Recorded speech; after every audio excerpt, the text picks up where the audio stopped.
everybody, and welcome to this finale episode here of the Top 10 Show. I am John Rocha.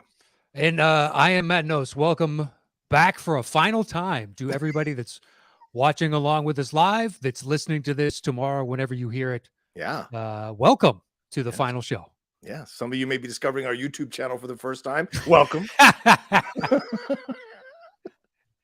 Oh, what if somebody is tuning in for the first time? They're like, why are people okay? Like they just randomly stumbled upon this on YouTube right now. Oh, that'd be great.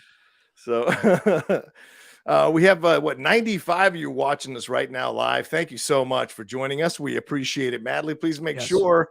I don't know. I guess there's not much to do. This is our last show, so just make sure you hang out with us. Have some fun. Keep it civil. Keep it respectful. Keep it fun in the chat. I'm seeing people already commenting how they hadn't seen some of these people in a long time, or haven't seen the names, or have heard the names when we do our shout outs, but have never actually put a face to a name or seen the name actually live in the chat. So it's great to see so many of you all hanging out and having a lively chat already off the bat. We've got I've done that, haven't you? You've met somebody that you've seen online and you're like, oh shit, you're such and such. Right. Yeah. Wow, that's crazy. I guess I never really visualized whatever you looked like. Yeah. Now here you are in the flesh. Gotta admit, pretty underwhelming. Pretty underwhelming. This fictitious person that I'm making up. I expected more. Exactly. Don't you? Yeah. Come on, wow me a little bit. Never meet your heroes. That's what they say. Never meet your heroes. Yeah, I was at the Hollywood Critics Awards show on Friday. I drove up just for like 3 hours and drove right back. And I saw some people there I'd never met in person. Like they'd followed me. We'd follow each other on Twitter, but I'd never actually met them in person. So it was like a whole like, oh, that's you. Oh, hey, so it was a little overwhelming in meeting all those new people. But you're right. It can be like, well, maybe you should have stayed on the internet. I don't know. It's an interesting situation depending on the person, for sure. Still though. So yeah, I was told by a critic that saw Cocaine Bear well in advance. And this individual said it is easily the worst movie they've seen in a year. And I was like, really? What? Like, that trailer looks like so much fun. It was a blast. Yeah. And then the reviews came out and I was like, that's precisely what I thought it'd be. That is exactly the ballpark of what I expected this thing to be. Exactly. Yeah. So I'm going to see it in a couple. I was already going to plan on seeing it, but then they had soured me to it. Oh, wow. Because I was like, wow, going. Really? Well, because now there's a bunch of people out and just like, no, this is stupid fun. Maybe they just were having a bad day and they brought it in with them. But they're pretty positive. Yeah.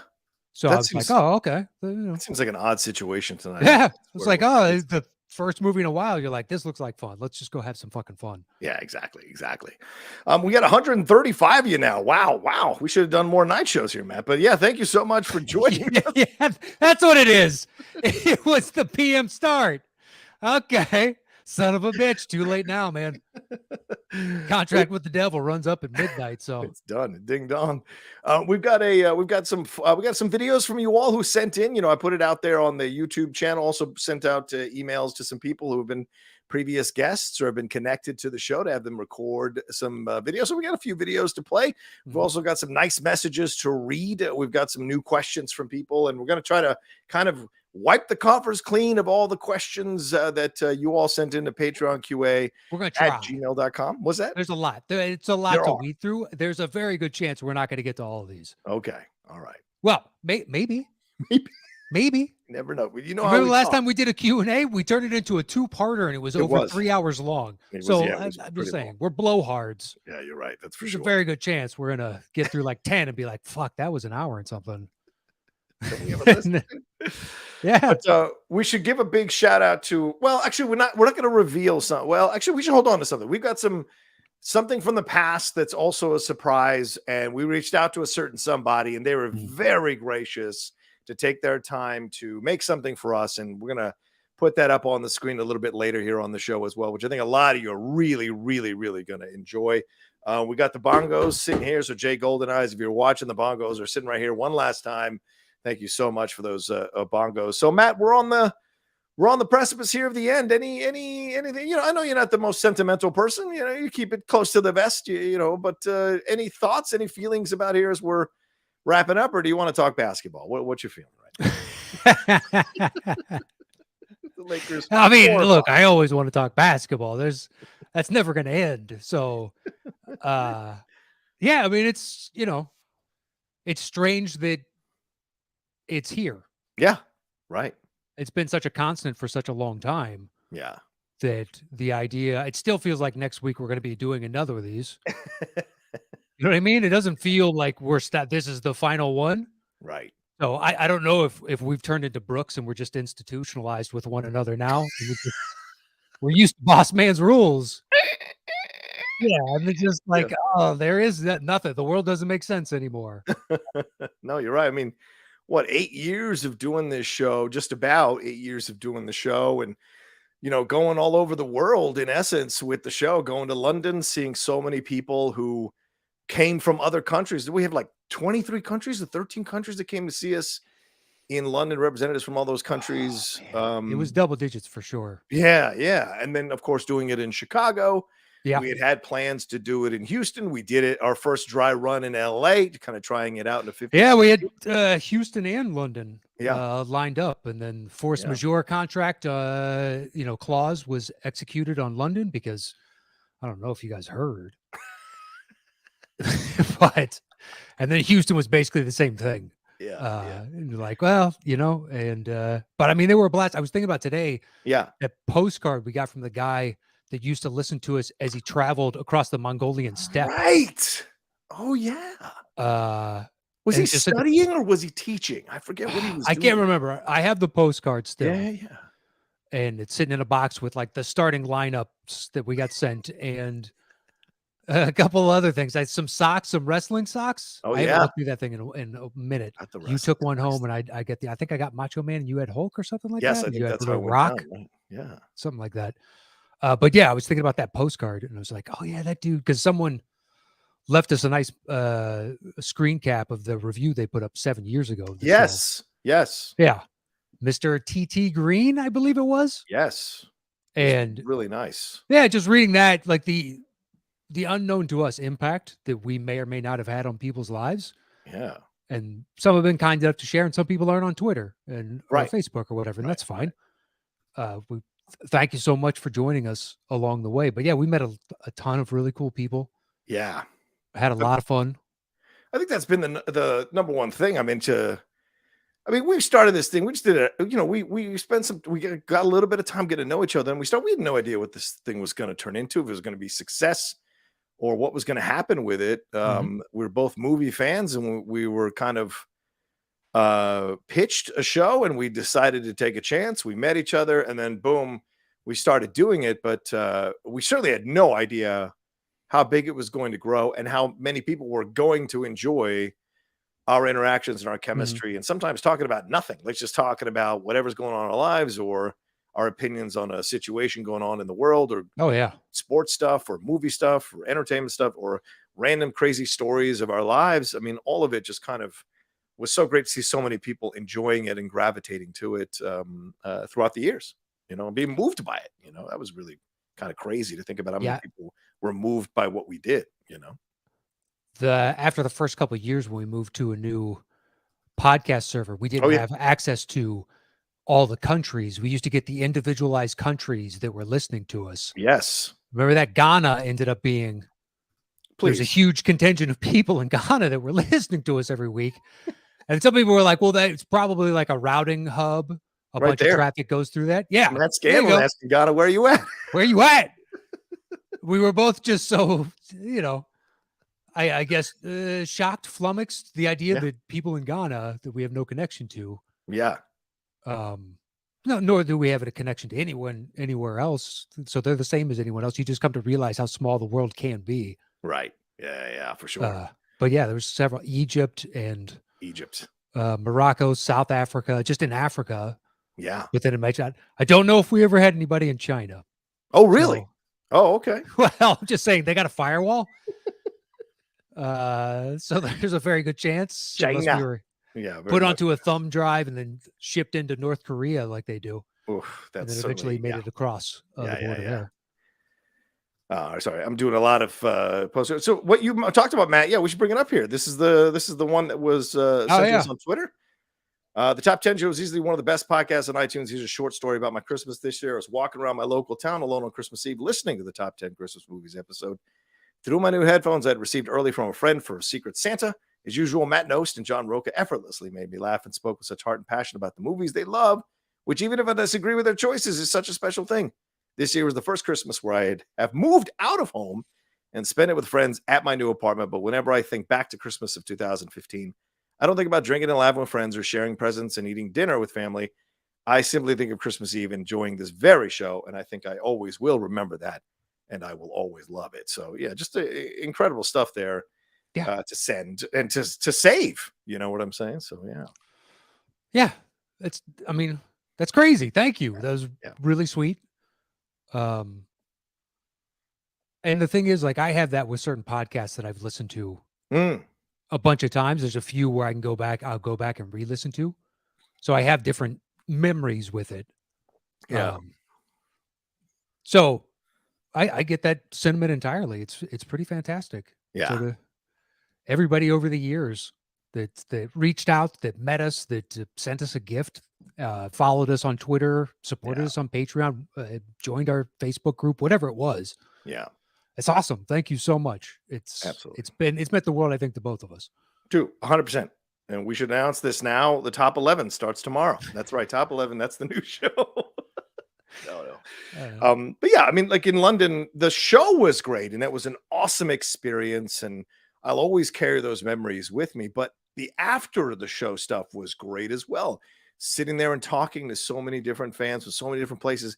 It's really mind blowing. It is absolutely humbling and mind blowing that people would be willing to spend their money to come and fly to another country or travel to another country to see you talk about movies, to see us two idiots talk about movies and try to entertain them for a few hours, and to hear how many people were really moved by that and touched by that. And then later when we went drinking or we went to the bar rather, it was a blast to hang out with them and have so much fun with them as well. So yeah, I mean, it's always been not just the show, it's always been getting to talk to everybody. And I think both of us really enjoyed having that interactive element to our show. We weren't people like just sat in the green room and didn't want to talk to anybody. We liked talking to our fans who were so great and gracious. I mean, we had dolls made for us that looked a little voodoo-esque. We had interesting. We did. I forgot about those dolls. Yeah.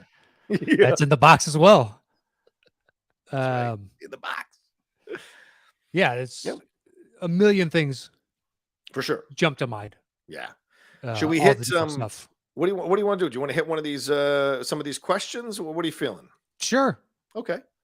Well, I've got a Streamlab. We've got some Streamlabs that have come through, and for those of you who want to send us some final support, you can send it through Streamlabs. It's up there on the screen there, right above Matt's head. You know, Matt and it'll be split between us, obviously, at the end of the show. So if you want to send in whatever you want to send in, do it there. We don't usually do that during live shows, but since this is our last one, we might as well. Yeah, we figured, look, if you sent in a question and we didn't get to it, it's a way for you to say, hey, thanks. Yeah, exactly. And I know that would, if it was a podcast that I cared about, the money is irrelevant if I've carried it with me for as long as quite a few people have. Yeah. Yeah. So yeah, please fire away. What are the Streamlabs saying? Matthew Hasso says, how about a 1 year after this is done, you do a live one in Texas? LOL. Yeah. We'll see, Matt. We'll see. But that's probably going to be a no.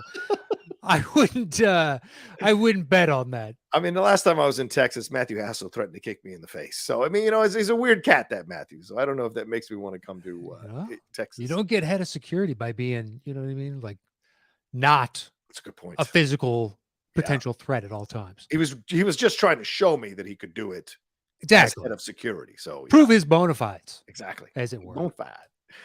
Social 1999 says, it's been a blast, gents. This podcast has been there for me through the ups and down sorry, let me read that again. It's been a blast, gents. This podcast has been there for me through the ups and the downs. I thank you. Good luck in your future endeavors. Now on to my question. Do you ever do top 10 critically lauded films that you each personally disliked? For example, Lynch movies. Oh, no, we never did do that, did we? No, I mean, we did I think we did our worst best pictures. Oh, yes. Which is kind of that. Yeah, that's a good point. It's a good point. We did do that. Yeah, which I would now probably do on my own every couple of years and be like, who's been added? Who's been added? There's been some weak best pictures over the past few years. Yeah, we'll see what happens this year. It really is a bit of a crapshoot. No one knows who's going to win. A lot of people think Everything Everywhere All at Once. Some people think Top Gun Maverick could pull the upset. That's not. I'm starting to hear the Fablemans might actually slide in there and take it. So it's crazy, man. Doesn't this seem like a Fablemans? I hope not. I really did not like that movie. Yeah, but I'm telling you, this is. I'm not saying it's Green Book, but the other. For whatever older members are left, they're just like, I don't know. That looks like an Oscar movie to me. Top Gun Maverick does not. Right. Yeah, how many of them are gravitating to a film with hot dog fingers? You know, and no matter how much butt plugs. Yeah, butt plugs. Things during a fight. Right. That's a good point. As much as I love that movie, I think it's utterly fantastic. It's got butt plugs. Dude sits on a dildo. You know what I mean? Inadvertently, but sits on a dildo. It's I can't imagine not winning an Oscar. Yeah, maybe. Should it? Yes. But will it? I'll be amazed. Yeah. Wiley_Todd said, this show truly changed my life. Thank you, Wiley, for the nice donation, brother. It was a constant show in my life that I could count on. I remember the one time you picked to do Tom Cruise for me and made fun of me for my picks. Thank you. Well, certainly, Matt, that was an element of the show. We would sometimes bust our fans. It's part of it. They're sitting there. I hope every once and again, they're like, you guys are fucking out of your minds. I really do, because then they care as much as we do. Yeah, yeah. It's like the E.T. thing. With us keeping it out. Yeah. God, I wanted to do that on the Collider show. Because Riley just came up because you were wrong about E.T. Yeah. And I pitched to you and I was like, why don't we just have a 10, 15-second segment where we're like, all right, and now with a dissenting opinion, and we just cut to Riley. He's like, should have had E.T. And then we just cut away from it. It's just that. It's a great little piece of humor for nothing. It costs you no time. That would have worked. But at the same time, it brings in another opinion of like, you guys are idiots. Thank you. It's fine. It's an opinion-based show. Exactly. No one's is greater than another, so you're not wrong. Right. But you're wrong. So that's the thing. Yeah, E.T. and Rudy were the ones that we got destroyed for the most, I think. Yeah, I'll die on the Rudy Hill. E.T. I'm willing to cede the ground. It's like, fine. This isn't Bunker Hill for me. Whereas Rudy, I'm fucking sorry. It's not happening. That movie is not good. I can watch E.T. You can't put me through Rudy. I can't do it. I like the scenes of him getting pummeled. Okay. That's not really healthy. Exactly. No. I can't do it. Although I don't mind him. It's fine. Well, of course. Charles S. Dunn's a great actor. Of course not. It's like he's punishing his hands. He doesn't want to clap. You know what I mean? You could tell his arms are so tense. He's like, just like he's just learned to clap and he's trying to do it as loud as he can. Like a toddler with fucking, man strength. It was probably his 20th take. It's like, I'm doing it one more time. This is you think so? This is what you get. You better like it. Look, I've done time. You really want to piss me off? Matthew Hasso sent another donation and said, I never could figure out a top 10 list to make you guys talk about Zorro the Gay Blade. I know it's a guilty pleasure for John. It is. Matt, what is a guilty pleasure comedy for you? Like Captain Ron? I guess that is guilty pleasure. Yeah. Not a good movie, that Captain Ron. It's got a lot of charm. I don't know how much I laughed at it. Rat Race, the updated. I laughed pretty hard in the theater on that. Rat Race is a great movie. I've only gone back for one scene ever. I've never sat down to watch it again. Which one did you go back for? The John Cleese when they bring a prostitute up to the hotel room. I can't remember what it was, but it he didn't go cheese. It was cheese or whatever. They were trying to get her into a vat of cottage cheese and it was a certain amount and they had all taken bets on it. Just that. He's so like that big stupid grin, like all his teeth are capped. I loved big teeth. It's so good. I loved his character. But once again, I haven't seen it since the theater. When him flipping out at the end is great. When they out. Sure. Just like, Matthew Curtin says, thanks for all the great shows. I've had so many good times listening to these shows. It got me through college. Matthew, everyone who's seen you knows you don't look like you've gone through college. Don't bullshit us, man. He's still in high school, I think. Curtains. I can't tell everyone. Once again, there's somebody's like, oh yeah, he's 27. Like he looks 12. He's not 27. He's not 27. He's baby Fenster, man. Give me a break.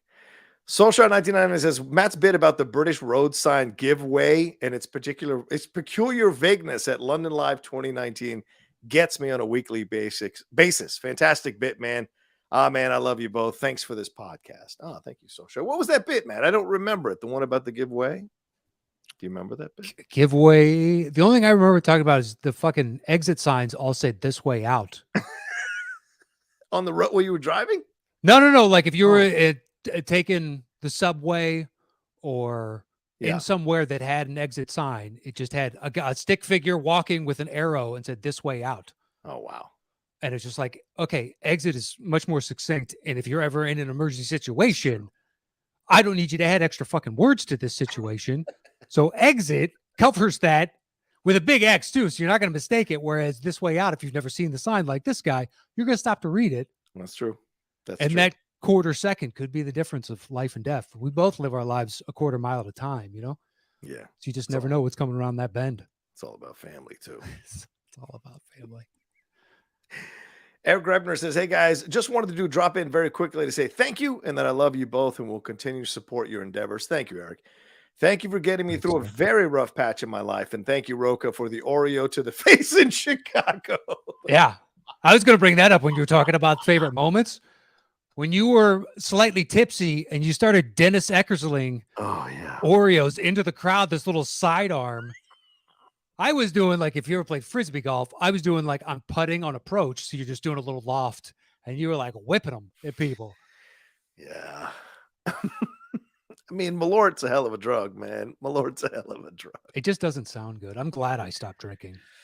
We had a good Malort? Is that something you want to put in your mouth? What is this, motor oil?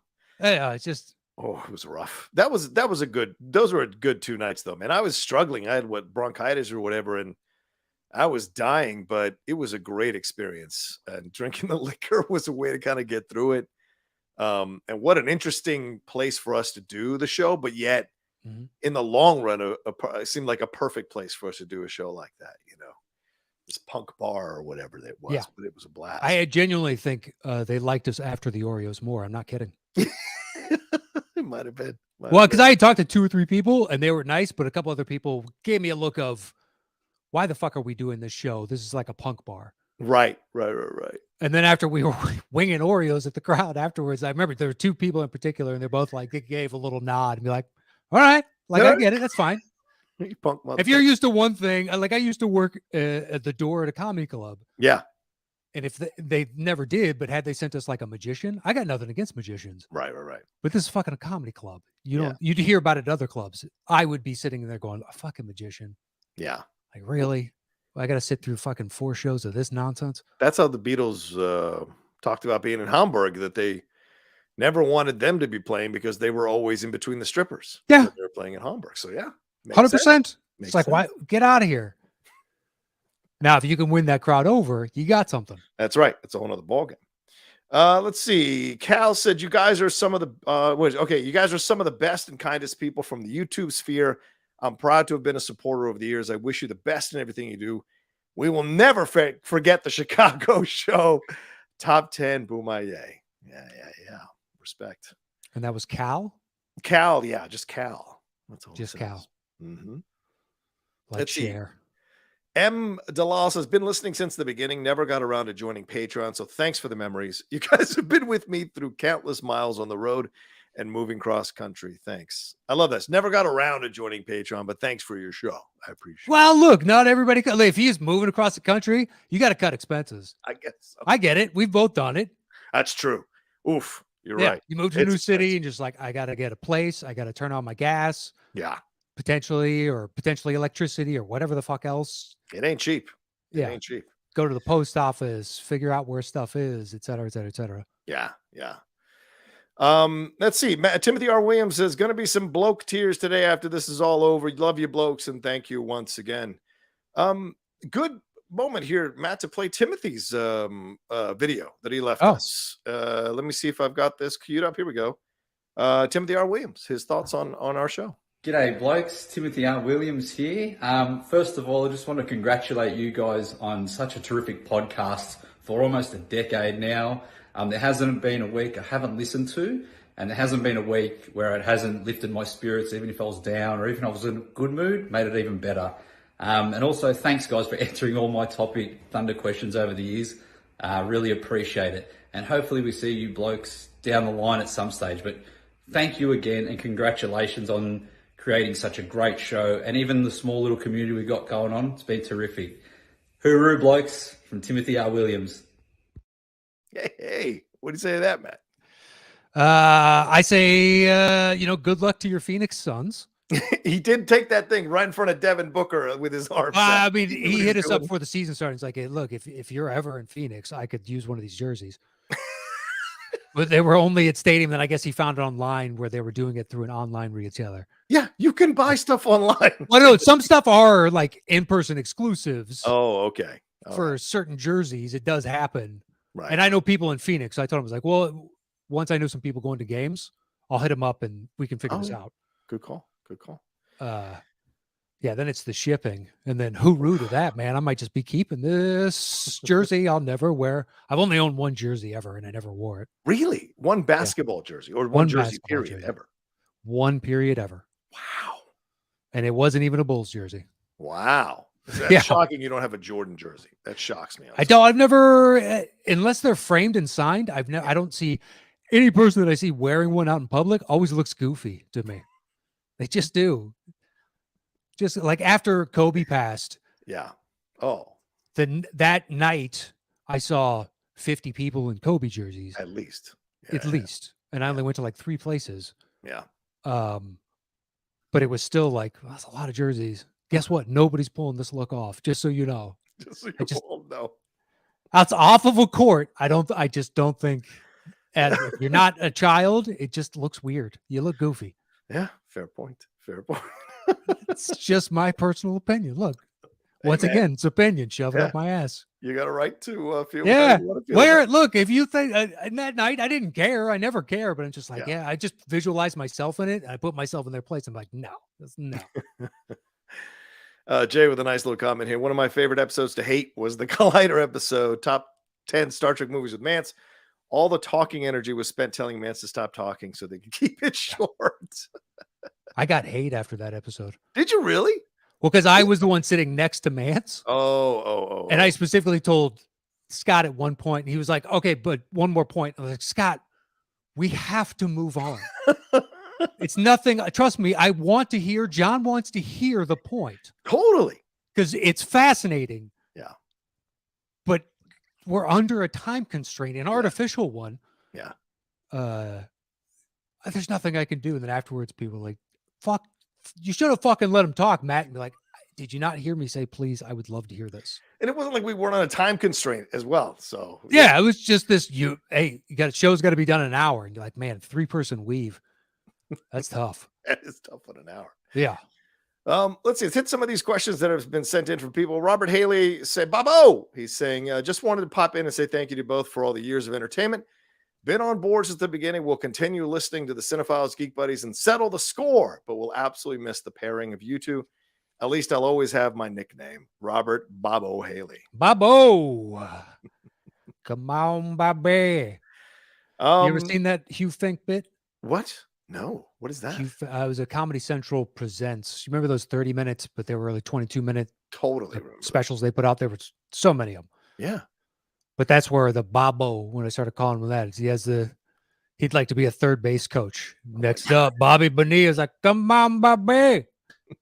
That's hilarious. Hit it, Bobo. And just like the chatter that they have to do when there's nobody on base. You know what I mean? They're just standing there. Let's get some good wood on it, Bobby. All the time. Yeah. Do you have these up as well? Do you want to read some of these as well? Next one comes to us from Drake Fromsdorf. Yeah. Says, Matt and John and Matt, would you guys consider getting a Letterboxd? Ooh. It's a great way to keep track of your movie watches rather, and make lists. I'd love to follow what you guys are watching. Other than that, my only other random question is, did either of you watch The Sopranos? It took me a month and a half, but I finished the show and it's utterly fantastic. A great group of characters you love to hate. Tony, Christopher, Paulie, Walnuts. Anyway, you guys enjoy retirement. Threw a haha in himself. I'll be joining for the live show probably as you're reading this. Huh? Yeah. There you go. Yes, I've seen The Sopranos multiple times. I'm actually kind of tempted to do a rewatch myself personally lately, so we'll see if I'm going to be jumping on again. And Letterboxd, I actually spoke to a couple people, as I mentioned, at the Hollywood Critics Association. Brian Formo is a friend of mine, and he's over at Letterboxd, and he's like, "Why the fuck don't you have a Letterboxd account?" So I clearly need to investigate that, but I got so much that I'm going on I'm still trying to add all my reviews to Rotten Tomatoes. Now adding all my reviews to Letterboxd, it seems overwhelming. So I may start, but start small. So we'll see. Sure. Well, I mean, look, Sisyphus, you got to start that boulder somewhere. You're never going to get at the top. You're always going to have to keep adding, but you got to start somewhere, man. Hey, Journey of 1,000 miles begins with a single step. I need to step out for just a couple minutes. Matt, all right, let the top 9 begin, guys. I'm not sure what's going on in John's end, and I don't have YouTube open, so I can't interact with any of you there. You know what? I can click the link real quick because I have that open in another email account. Got to mute that. All right, who we got going here? I'm going to start at the very top. Jay Scotty St. Clair, Jay Pennell, rather. Zach Thatcher, Darren Wright, Kristen Smith, J. Mac Mall, Matt Movies, Jonathan Peck, Josh Rivera, Matthew C., Solskjar, 1999, Miguel Vasquez, JMB, Dale Varley Jr., Solskjar again, and Christos Alexakos. How are you, buddy? Pat Aarons, Jonathan Sprang. God, there's a ton of you guys. How is everybody? How are we doing? Will we ever actually get to the actual list? I don't know. We're playing that by ear. We got a shitload of questions. We're 32 minutes in. We're just starting the first couple. So once again, we are blowhards. So we're just going to continue to ramble. But guys, who wants to talk basketball one last time? Did anybody see Damian Lillard's incredible performance? Mind-blowing. Mind-blowing. For those that don't follow basketball, I'm guessing that's about, given the numbers we've seen over the years, about 95% of you. He had 71 points on wildly efficient shooting from 2-3 and was perfect from the line, 14 for 14. It was banana times, guys. Banana times. And he did it in under 40 minutes. So utterly meaningless to you. Impressive as hell to watch for all of us that are into it. But yeah, Cocaine Bear. I can't believe I got a bad initial review on that. I can't wait to see it. It just looks like it's going to be utterly stupid fun. Nobody's going to take themselves too seriously.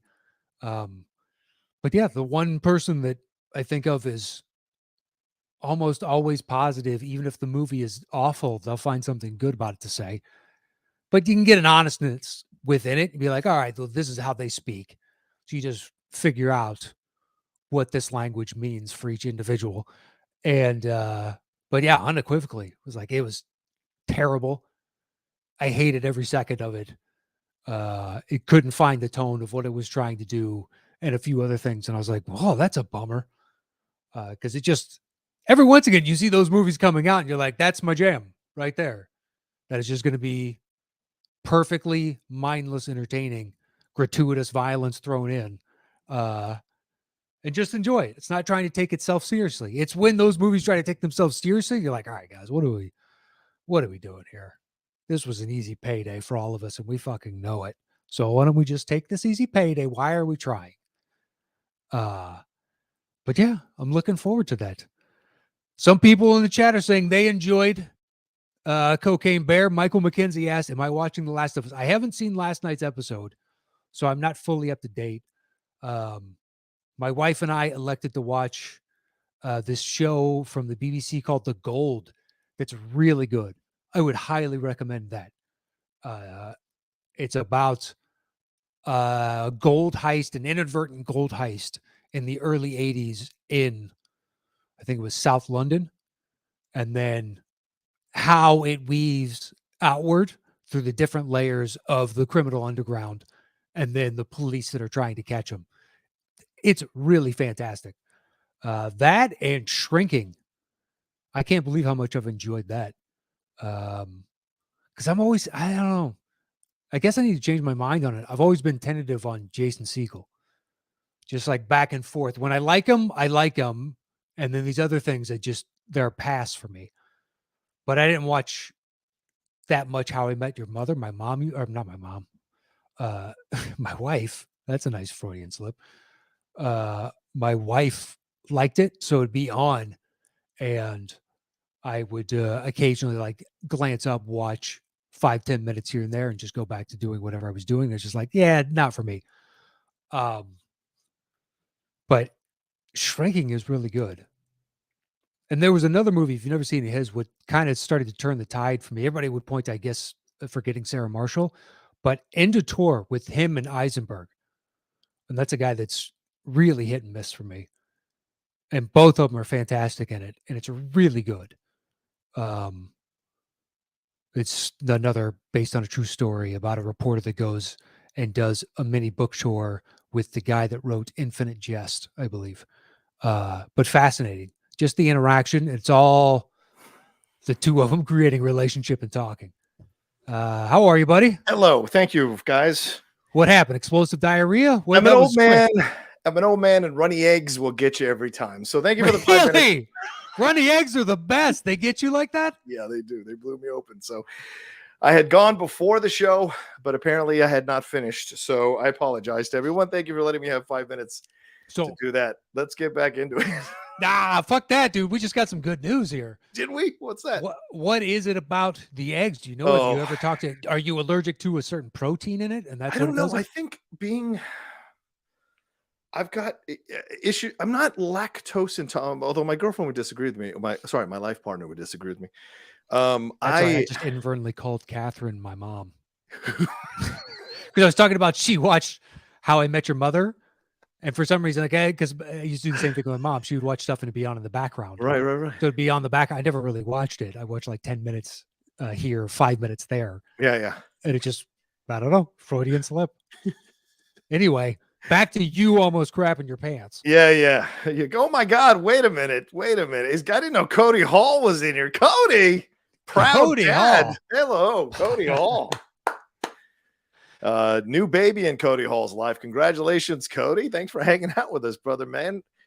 Just runny eggs gets me. Ice cream gets me sometimes. If you don't want to admit to being lactose intolerant and you just start listing off half and half, milkshakes, it's just everything like, God, I think it is some sort of dairy. Grapes destroy me. Grapes. Interesting. Spaghetti sauce, like Italian, any kind of Italian sauce. White sauce, forget it. I'm in there for days. Well, that's got butter in it, a shitload of butter. Right. So, but I eat buttered toast. It doesn't do a damn thing to me. So it's weird. It's certain things, certain foods, like anything. I think anything with the skin on it has because tomatoes have the skin on it, so that may have an issue. Think it's butter plus maybe heavy whipping cream or something like that to make the Alfredo sauce. Oh yeah, maybe. So it could be the heavy whipping cream, maybe more on the. How do you explain the grapes? Is the grapes just a natural thing? I don't know. The only thing I know of that are allergic to grapes are dogs. So, not to be an asshole, but that's the only. I'm not allergic to grapes. I love grapes. I'm just saying they absolutely get me into the bathroom. I think your body disagrees with that assessment. Your mind is writing checks that your asshole can't cash. So you might want to reevaluate that assessment. I love grapes, and your asshole's like, do you? Do you really though? Because I don't think they do. Should we take a quick break? Do we care about taking breaks at all, Matt, in terms for the podcast or anything like that? I think, we can eventually. We're only 40 minutes in. Okay. Sounds good to me. Where do we leave off with the questions? Did we still just stop at Drake's? Yeah, we just got to Drake's. Okay. So you're up. Okay. I told you, man, there's a very good chance. That's true. This is going to go a 4-hour show. We can't do it, but maybe. Hell Rocha, Hail, I think. Hail, Rocha, and Knost, big fans of the top 10. This is from Alam. He said, I am sad to see it go away, but as of late, a lot of podcasts I've been hearing are going away, so I don't know why. But I was an OG listener. Listened to you during the Schmoes No days. You know, the old show where there was a sofa and just felt like family. I don't watch Schmoes No as much now. Well, they don't exist anymore because the magic is gone. So the question I have is, what is your favorite podcast to listen to, film-wise or not? Also, your favorite comedians? Any fun memories of the Schmoes No days? Also, what is your favorite franchise? Mine happens to be action like James Bond, John Wick, Mission Impossible, and the OG Marvel films before this bad phase that is? Would you keep seeing the franchise even though it has bad movies in its belt? Well, I don't agree with that. I don't think it has bad movies. Yes, I have sequelitis for sure, but we will see. Thanks for all the entertainment over the years. It really made my day, and thanks for everything. Also, if you would like to see some great anime, you should check out Lupin, the third anime movies. All of it is great stuff.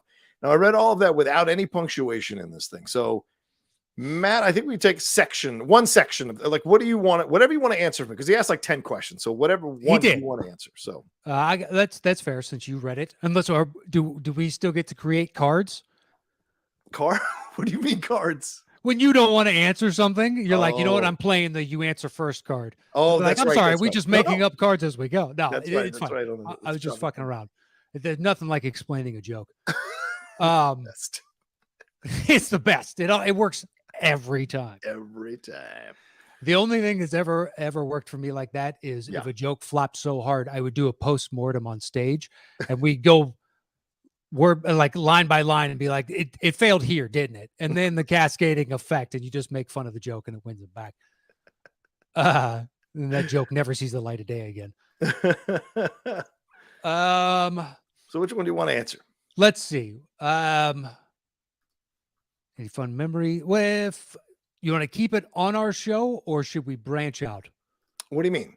Whatever. Well, let's say favorite franchise or favorite memory of the Schmoes No days. Okay, I'm down with that.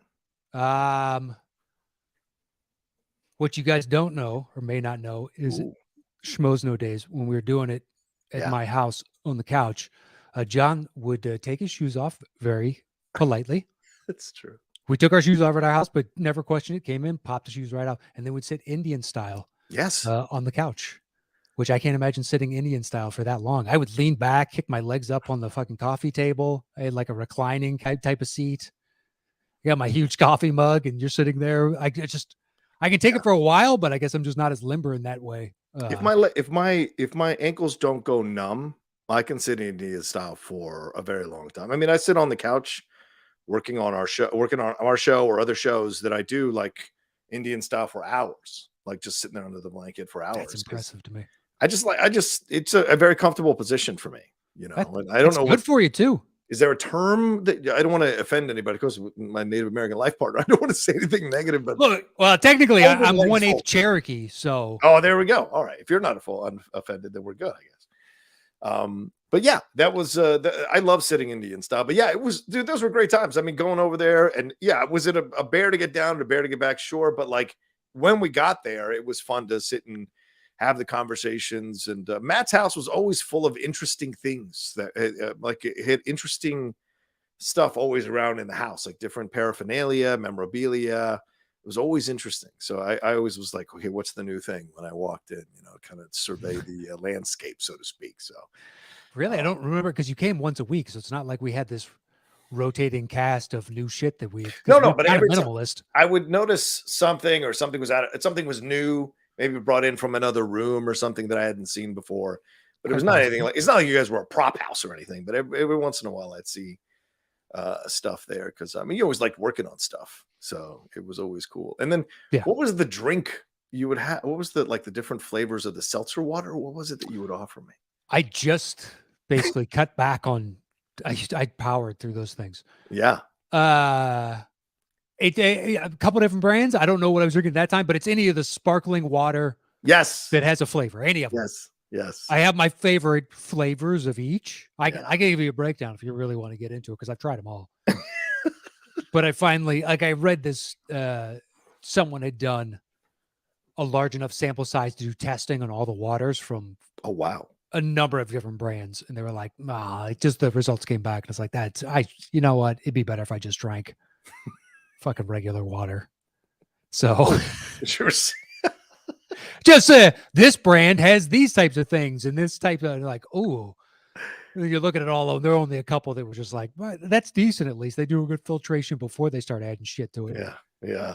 And then minimalist fucking ingredients on top of that. But anyway, yeah. I always had, it was sparkling water, coffee, tea. Yeah.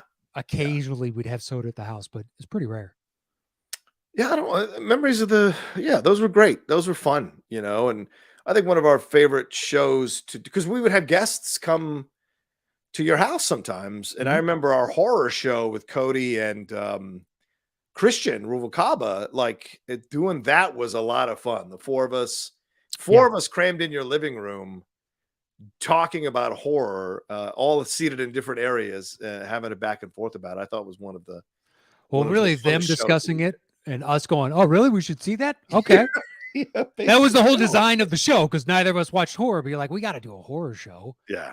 That was the first time I ever heard of VHS or VHS2 or Oh, something. yeah. Those movies. Right. Yeah. Still never seen it, but made their list. Those guys were connoisseurs. Yeah, for sure. That's quite a few.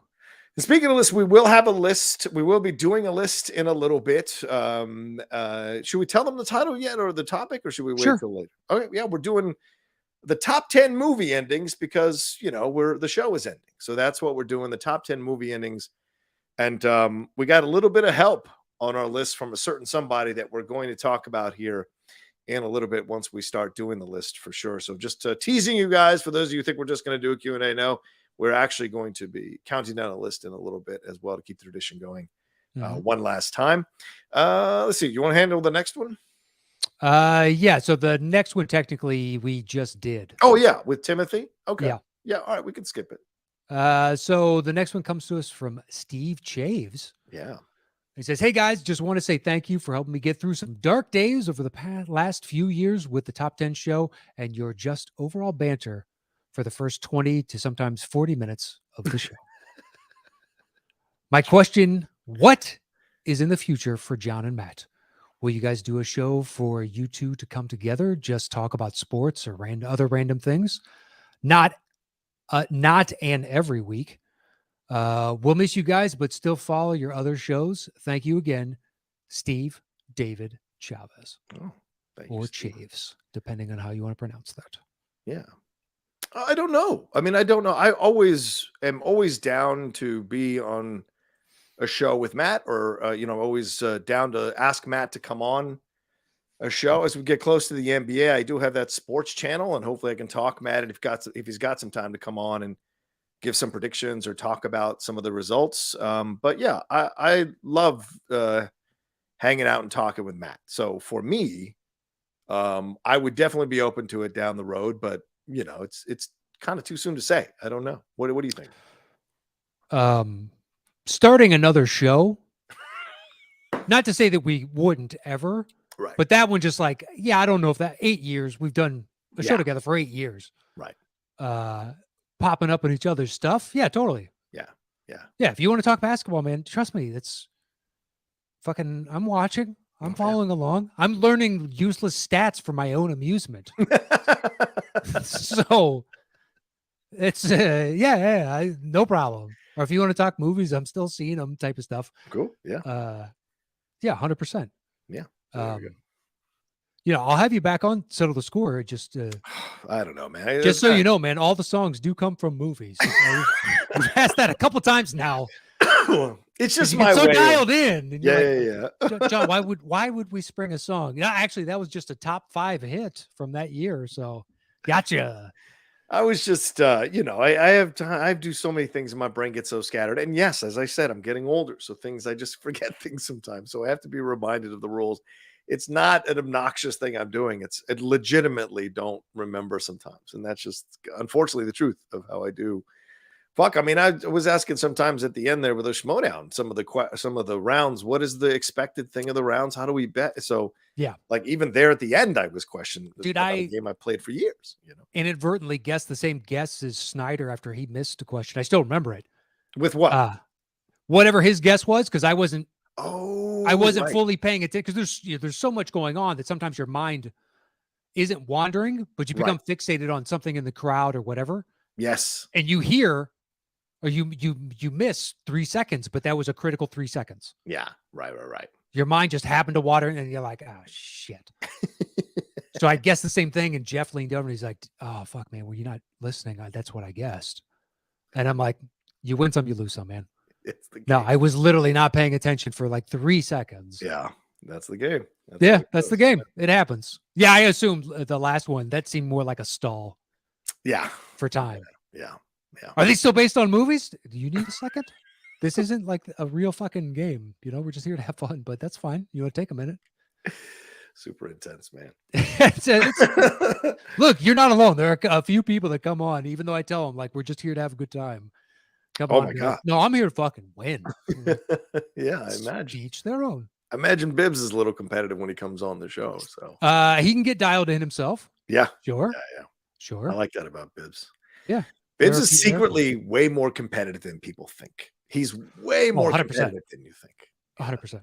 He likes to play the whole, we're all friends. It's not a big deal until shit gets tight. Then all of a sudden he becomes Squid Game and he's freaking out about the marbles. So, Yeah, there's a lot of people like that. Yeah. And I appreciate it. I don't think that's a negative about Bibbs. No. That's also why I stopped. Good point. Well, I don't have that type of drive. Yeah. And the people that are going to start studying and all that, and be like, God bless you. Yeah. If that's what you want to do, I'm 100%, supportive of it, but I'm not going to join you in that endeavor. Yeah. Dude, we've got like 25 Streamlabs that have rattle them off, baby. Yeah, should we? I mean, we still got questions, but like certainly let's hit these Streamlabs and get through them here for everybody. And thank you to everybody who's sending them in. You see the address up on the screen. Fredtastic314 says, "Hey, John and Matt, this is bittersweet, but I'm happy I could be here at the end. Thanks for the wonderful times you gave me, and the top 10 will be missed. 21 gun salute while Taps plays in the background." Well, that seems. I mean, we're dead. I know. I was gonna say, we're not. Look, you served, so that apparently means you. I like to feel like we're like someone's gonna shoot the arrow that sets our thing on fire. Like that. That seems more of the way we're going to Valhalla. Fuck yeah, dude! I'm in. That's what I'm saying. I think they light our Viking funeral pyre on the boat. Yeah. And it goes off, and hell yeah, dude. I want an Excalibur. I'll start drinking again. Odin, you bitch. Let's do this. Let's see. I am Sprang says, "I have loved y'all's banter over the years. What was the Greek name you gave Rocha that one episode? Oh my God, I laughed so hard. And we've got to have some coin flips tonight to give the weighted coin an appearance. So we'll see when we do the list. Did you give me a Greek name? I don't even remember that. Now that he says it vaguely, it was so long ago. I don't remember what it was in reference to. Rokotopoulos? Something like that. Something like that. I still, after all these years, haven't found out your Sandinista code name. You know what I mean? Well, exactly. You're good, man. Yeah. You're good. It's that Indian style. It's starting to make a lot of sense. It's right inside there. I had to sit, yeah, it's a good point. Sitting in the jungle for God knows. I'm trained my body. I don't even remember where that came from, to be honest. Oh no, I don't remember that either. Nope. It was a great reference. Clue. Joseph_Current says, "Guys, all I can say is thank you. Thank you, Joseph. This show has meant the world to me as someone who loves lists. This show was so much fun to listen to weekly. I came to it back in 2019 and flew through your episodes. I hope to see a few special episodes a few times. Oh, yeah, it could be fun down the road, Matt, to do an occasional one. Sure. Just for shits and giggles. That could be fun for sure. Yeah. Just out of nowhere, throwing it on them. Bang. But this idea of lists, I mean, a lot of people, I don't know about if you ever got this experience or ever had this interaction, but a lot of people would come up to me in certain times and be like, "I don't know how you do a list every week. I can barely do my own top 10 favorite films. I can't even imagine having a countdown." Yeah. People took it so seriously. And for us, it was always a lot of fun, the challenge of it, I feel like, That's why, like, one of the ideas we were floating is doing our top 10 movies, and some people were asking about it. Oh, yeah, our top 10 overall ever. Yeah. And that's I think the one list I don't know that I can do. Oh, wow. So that's why I was like, you know what? Yeah. I don't know, because all the others, I don't know. It's like, hey, what kind of mood am I in? And now I just sit down and think about every movie I've ever seen and genuinely go through the process of, and I'm never going to be happy and I'm never going to complete it. And I just that seems like nails on a chalkboard or something to me. Yeah. Because it just seems too stressful. Yeah. I love all the others. I was up for it, but I knew you were hesitant. So I was like, okay. I've always been hesitant. It's the only one that in the like musicals, because I can't give you an honest answer. I got like 4 that I love. Les Mis is pretty flawless. Oh, wow. Yeah, I love even with Russell singing. Okay. dude, it just makes the other singing that much better. Thank you, Russell. I could spin the positive on that movie. I That was his whole genuinely. point. That was I want to look at it, make it look better. He look. That's what a good actor does. He Yeah. lifted the others up to help them shine. Yeah, you know, it's like a good sketch comedy. It's everybody pitching in, committing fully to their small part, no matter what it is. That's all I've ever heard about sketch. Like Will Ferrell claims that's why he was put in so many sketches, is because the writers knew no matter what part they put him in, he'd give 100%. Oh, that's smart. Of course, he was great. Yeah. I occasionally will rewatch some of the SNL skits, and I was watching the one where he wears the American flag shorts. Yeah, Speedos in that meeting. Yep. That's literally what I was thinking of when I read that story. That's what I thought of, and then retelling it now. That's the first sketch that I thought of. With his hairy legs. Oh, hairy legs, that small gut hanging over, and just God bless you, man. I wish I had that much body confidence. My brother has that. I've always been envious of it. Yeah, me too. Dude, I was staying at his place once, years and years ago. Yeah. And he's like, all right, dude, I'm going to jump in the shower. And it's at night. It's like 8:00 at night. We just finished eating, and I'm on the couch watching TV. And I was like, cool. And then after 2 minutes, I just hear him over my shoulder, back by the thermostat, like 2 feet back, 3 feet back. He's like, hey, is it too cold in here for you? And I turn around and look, and he's butt naked. Just to make me laugh. And you see it, all of a sudden you see your brother's dick. And I'm like 24. You know what I mean? He's 27, 28. Yeah. And it's too cold for that. I'll tell you that much. And I was turning around to give an honest answer of like, you know what it might be? Well, I can still visualize it. And then my brother just started laughing and turned around and just walked down to the shower. Just like, God bless you, man. That's great. Yeah. I don't have that body confidence like that. No, please. You were talking about us doing the show naked. I was not going to do the show naked. No. Oh, fuck. I totally forgot about that. Yeah, exactly. Come on, John. I don't know. We promised shirts off. Yeah, we did. I don't know if I promised shirts. I think you promised shirts off. I don't know if I agree. John, we promised shirts. I totally forgot about that. Even though I did. I put it in the tweet on Thursday. John, come on. Just keep my mouth it's nice out. It stopped raining finally. You know what I mean? It's got to start. There's a little bit of humidity, so it's carrying the extra heat in the air. That's it's true. Nice. It's true. I can't read the SL_ID_4C20E5. If I turn into the Winter Soldier by the time I finish reading this, please forgive me. 569F733-3A66. They donated money, so I have to read this. Oh, that's legit. I thought you think that Streamlabs assigned them because they didn't pick a name for themselves or something? Oh, maybe. That's maybe possible. After all those numbers and dashes, what person is going to go through that much trouble? Maybe they did, but yeah, that seems like a lot. If someone got triggered, I apologize. He said, so he or she says, since we'll never get a top 10 DiCaprio movies, can we hear John and Matt's top 3? We did DiCaprio. Top 3 DiCaprio? Can we do that? Didn't we? We did DiCaprio. I thought we did DiCaprio. Hey, one of you guys who are watching, we had 160 you all watching right now. Find our top 10 DiCaprio list. Because I'm pretty sure we did it. Yeah. Had to have. Matthew Hassel says, is there anyone you guys really wanted as a guest that you just couldn't make happen? Yeah. Is there anyone we wanted to get that we never got? No, you know what I was thinking about? What was that? Roughly around the same time as the postcard, speaking of former guests, we'd asked Dennis Zing to be on. Oh yeah, that's right. And he, like last minute, we were still at Collider. Yeah. And he's like, guys, I'm sorry, but I got to do this editing thing when we were supposed to record. Yeah. And we're like, hey, no problem, man. You know, if it's you have work to do, go right ahead. But then the next day or 2 days, next time I saw him, and I was like, Dennis, just so you know, we didn't want to have you on our show anyway. And I gave him like the most Valley Girl, like fucking attitude.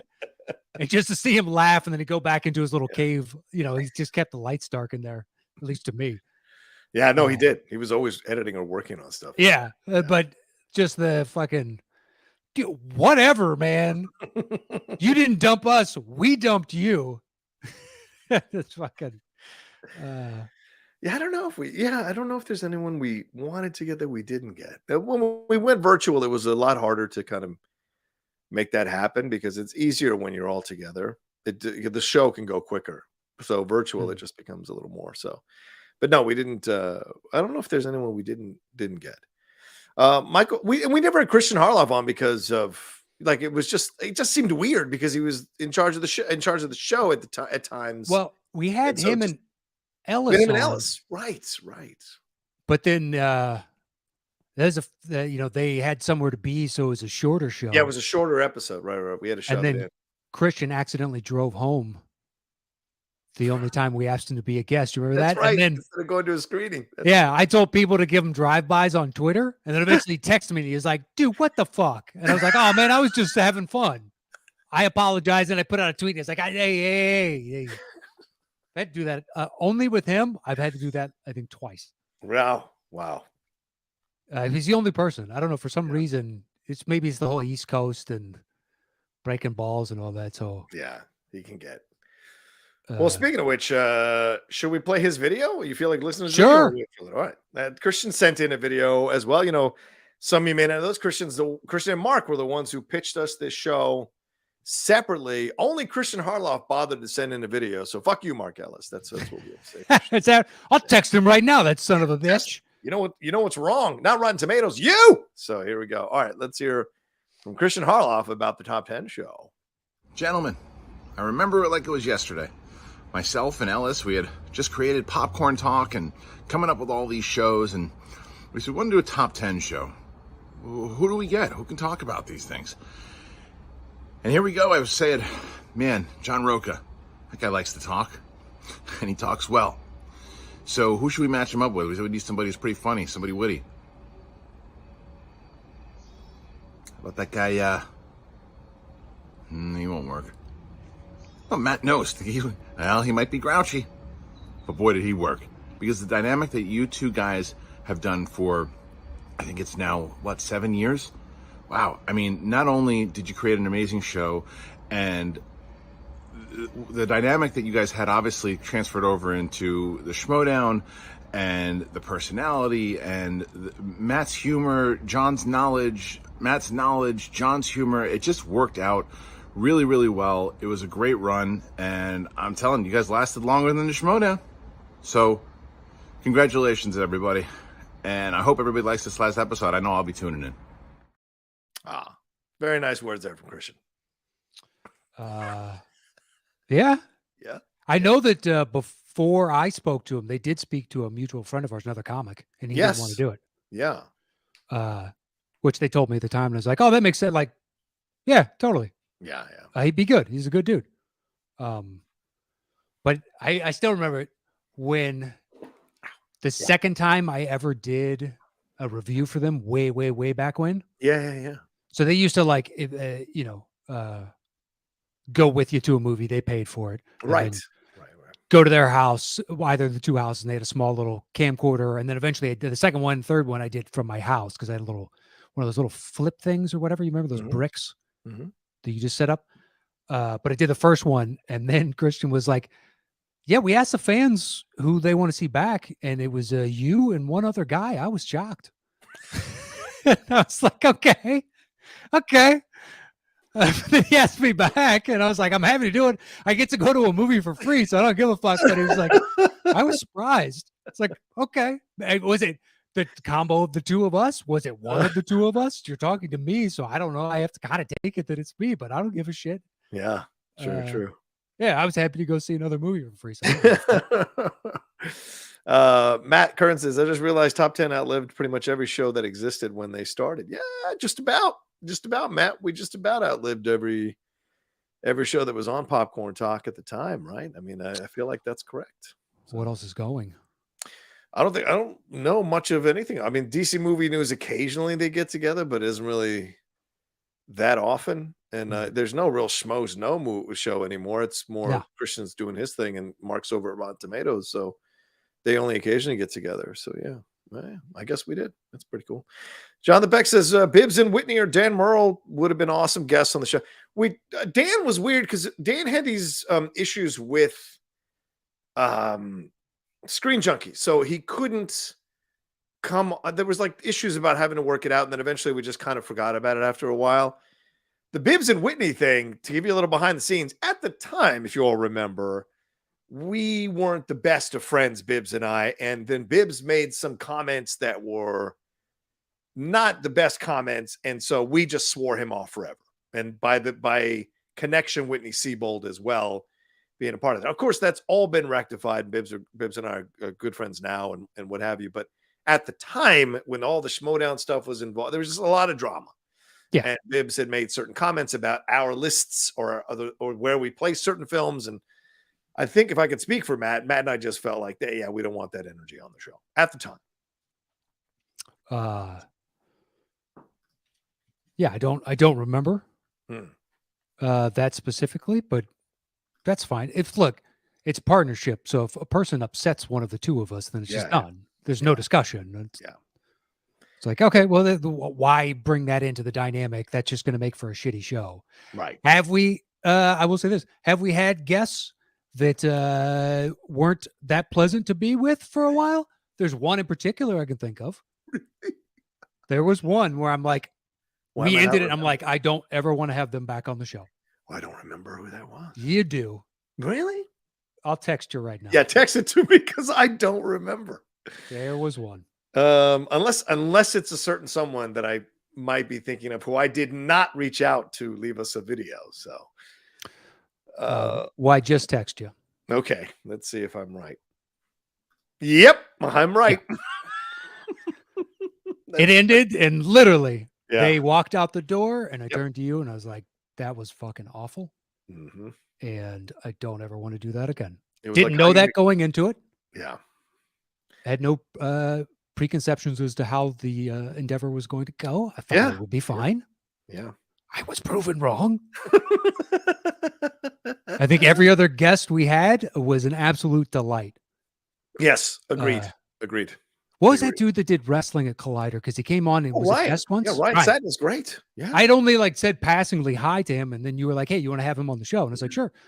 Sat down talking. Great dude. Yep. So much fun to talk to. And I was like, "Awesome." There was a lot of stuff like that. We were like, "I've never talked to you for an hour or 90 minutes." Yeah. And all save for one. It was like, that was a blast. You're welcome back. Yeah. In my opinion, whenever you like. Yeah. Agreed. Well, yeah. And that's why the reason I didn't email that person.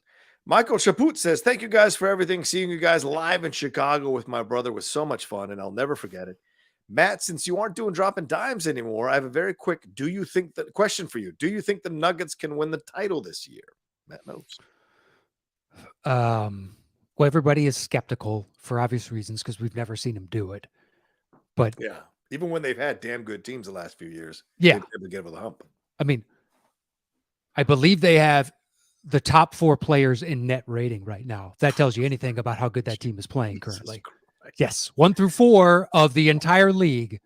Yeah. They have the 4 players with the highest net rating. Usually you have like 2 teammates if you're really good, and the top 10, 12. Right. So right. they have 4. Yeah. But who knows? LeBron just got hurt. He'll be out for a little while. They were gunning for apparently the 6th seed because they wanted to take on the Kings because they felt they could beat the Kings. But with Memphis slipping right now, the Kings might go into 2nd. And then the East, who knows? Milwaukee, Boston, those are your 2 alphas. Everybody else has flaws. That Kings game against the Clippers, sweet Mary Mother of God. Yeah, I saw the overtimes. Oh, you did? Oh, the whole Yeah. overtimes. Oh, right on. Yeah. Well, because it kept going. Like I was like, all right, the 4th quarter is about to end. And I was like, this is awesome. Catherine went to bed early and I was like, sweet, I get to watch a little basketball. There's still a game going. Yeah, exactly. And then fucking it just kept going. I was like, this is great. Yeah. What about you? What's the question? With Denver, do you think Denver can do it? I'm with you. I got to see it to believe it. I think it's possible. I want to. I would love to see him. I doubt everybody until they do it. That being said, I think if they can finally get Durant on the court and finally get some chemistry, I don't think anybody's stopping Phoenix. It's a big fat question mark, isn't it? Yeah. If he can get on the court and get everything done, then great. But until then, I'm kind of reserving judgment. Yeah. And I already see the Kyrie Doncic thing blowing up already from the little things I've seen from the last few games. I'm like, we'll see. Look, yeah, Kyrie's going to be the best teammate for the rest of this season. Yeah. So this is probably going to be the best version you're ever going to get of him. And if it doesn't work now, they're going to re-sign him. Yeah. 100%. Try to resign him. The Lakers might swoop in and take him. I don't know. If Cuban is willing to spend the money, he can get more money from the Mavericks. And he's going to take it because he knows if he's disgruntled in 6 months, he can just demand a trade and he can get the fuck out. So he's going to take the most money he possibly can. It's a problem with the NBA right now. It's a good point. Good point. So this is the best you're ever going to see of them, and they don't look good. Yeah, I agree. But it's only been, 4 games? So maybe 5. Let's cut them a little slack. I guess. It's a new teammate, just like the Lakers, looking good from the trade deadline. Be like, Pelicans without Zion is a completely different team, even though he's been out majority. But then Warriors without Steph is a completely different animal. Yeah. Is this true? LaMelo fractured his ankle? What? I didn't know that. I did not know that. What? Did that come over the wire? I saw the LeBron thing that he's out for several weeks. Oh shit! Hornet star LaMelo Bell suffered a fracture of his right ankle in Monday night's win over the Pistons. But it doesn't say on ESPN that he is out for the year. So. Charlotte wants to suck. He's out for the year. Oh my god. All right. I guess he's done. Wow. Yeah, he's wow. done. I haven't looked it up. I haven't found that either. But right. Charlotte wants to suck. Why wouldn't they? They're not a good team. It's like Utah. Take everybody, for God's sake. And they keep winning, baby. They can't stop winning, man. They can't. Like the fucking Major League, dude. Something's going on in that locker room that is not connecting with the owners and the GM because they keep fucking winning. Oh boy.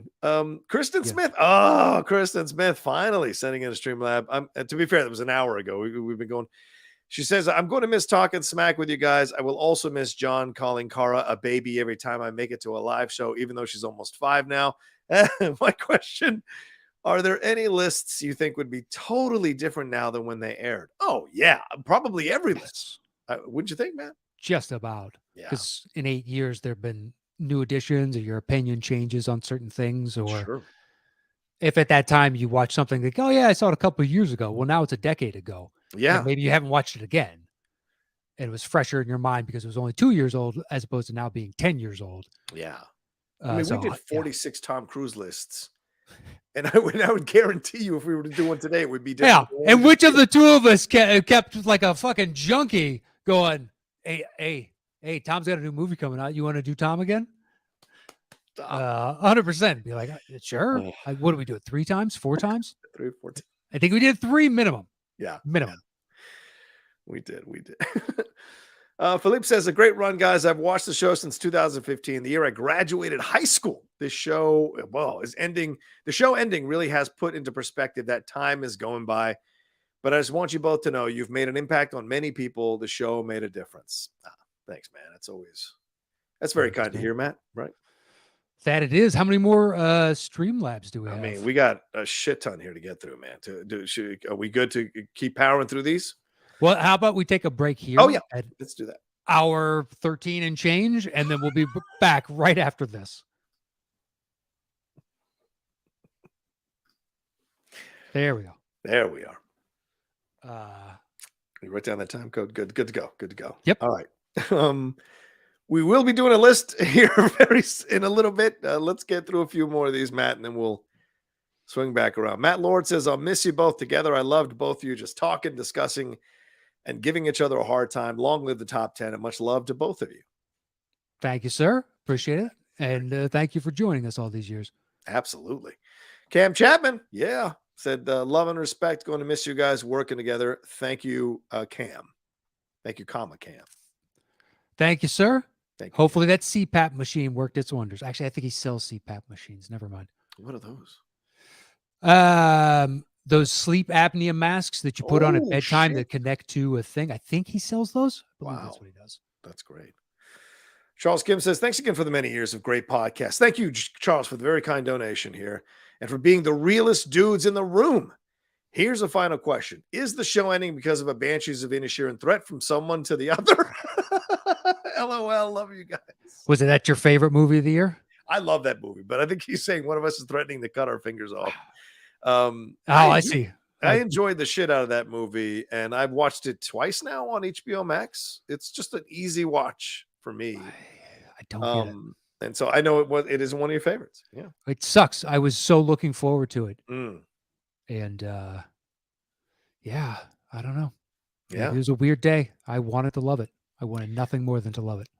No, I mean we're ending the show because the Patreon was going down. Just to be honest with you guys, we weren't getting the same number of views and the same number of downloads. People weren't leaving reviews or comments like before, and so at the end of the day, we just realized we didn't want to end up petering out. We wanted to go out as much on top as possible and doing this live show, seeing all the great Streamlabs and the great response was the path that we chose to walk, because we wanted to go out on a high note and see so many of you all coming in who maybe haven't been listening to the show for a while, or kind of sporadically listen. It's great to see all you guys one more time.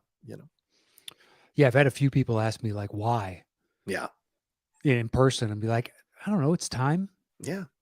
It's just, and then as soon as you say that, each one went, okay, I get it. But they had to ask why, as if there's some big grandiose reason. Be like, 8 years, man. I think we've done 8 years of lists. And Matt, I want to give Matt so much credit here. Matt is the one that kind of really taught me not to skip a week. There were so many weeks where I wanted to take a week off, or I suggested Matt that we take a week off, and we didn't. And Matt was like, no, consistency is the one thing he never wavered on, which I ended up appreciating down the road, because those were those things that kept us in people's minds every week. Yeah. And it helped to build the show. And then I think last year was the first time we took a week off, and a couple weeks off because of COVID and stuff. Yeah, just extenuating circumstances. We used to have to record like sometimes at the 12th hour. Yeah. Just right up against it, and then turn around and edit it and put it out. But I knew people, just the consistency of it always being there, then you'll be their go-to, because they know that comes out like clockwork on this. Yeah. These guys forget about the shows that are sporadic, because they're fucking sporadic. Right. But yeah. Matthew Hassel says, let's revisit the Muppet remake. Do you go dark with an idea of how horrible you can go with the movie pick? Look, I don't know what that means, but all right. Yeah. I think it was Hassel that suggested replacing the cast with Muppets, just save one person. And that's right. I believe that was Hassel. Right. And that, I think, is a flawless concept. I agree. Because you want to talk about a recent history list of I would change it, that would be totally different today. Right. I might still have like 5 of the same, but then there are 5 more movies that popped in my head and be like, you know what, actually, I think this one would be even better. That's one that would just keep updating. Yeah.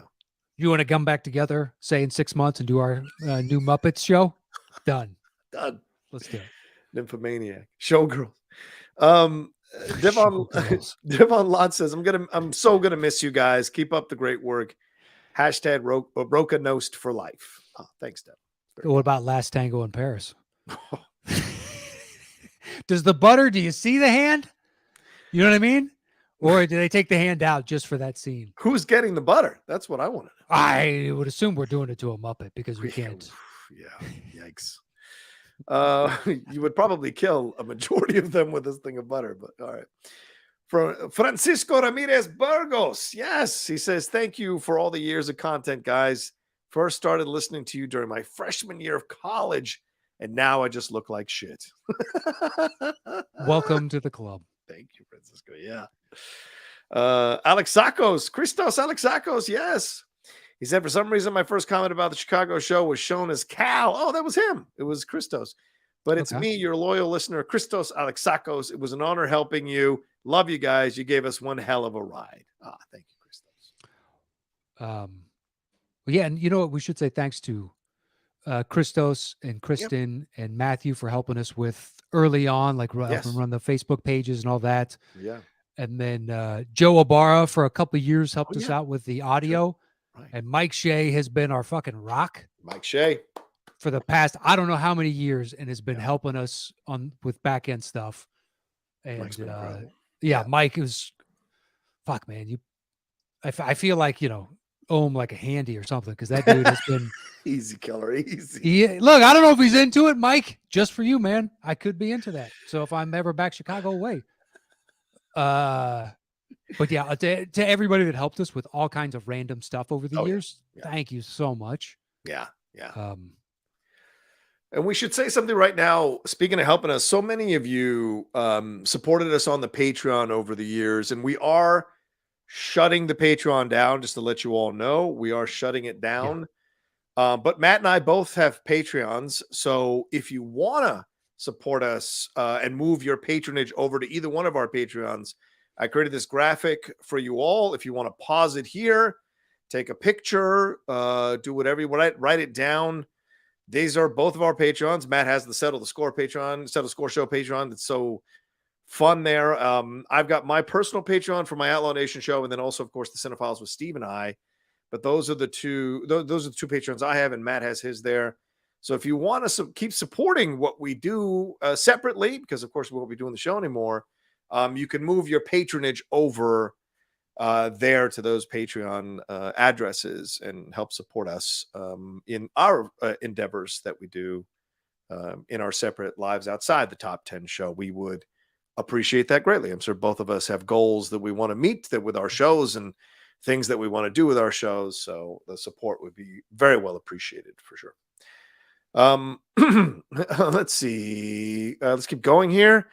Dead Cross. Hi guys. This is for Matt.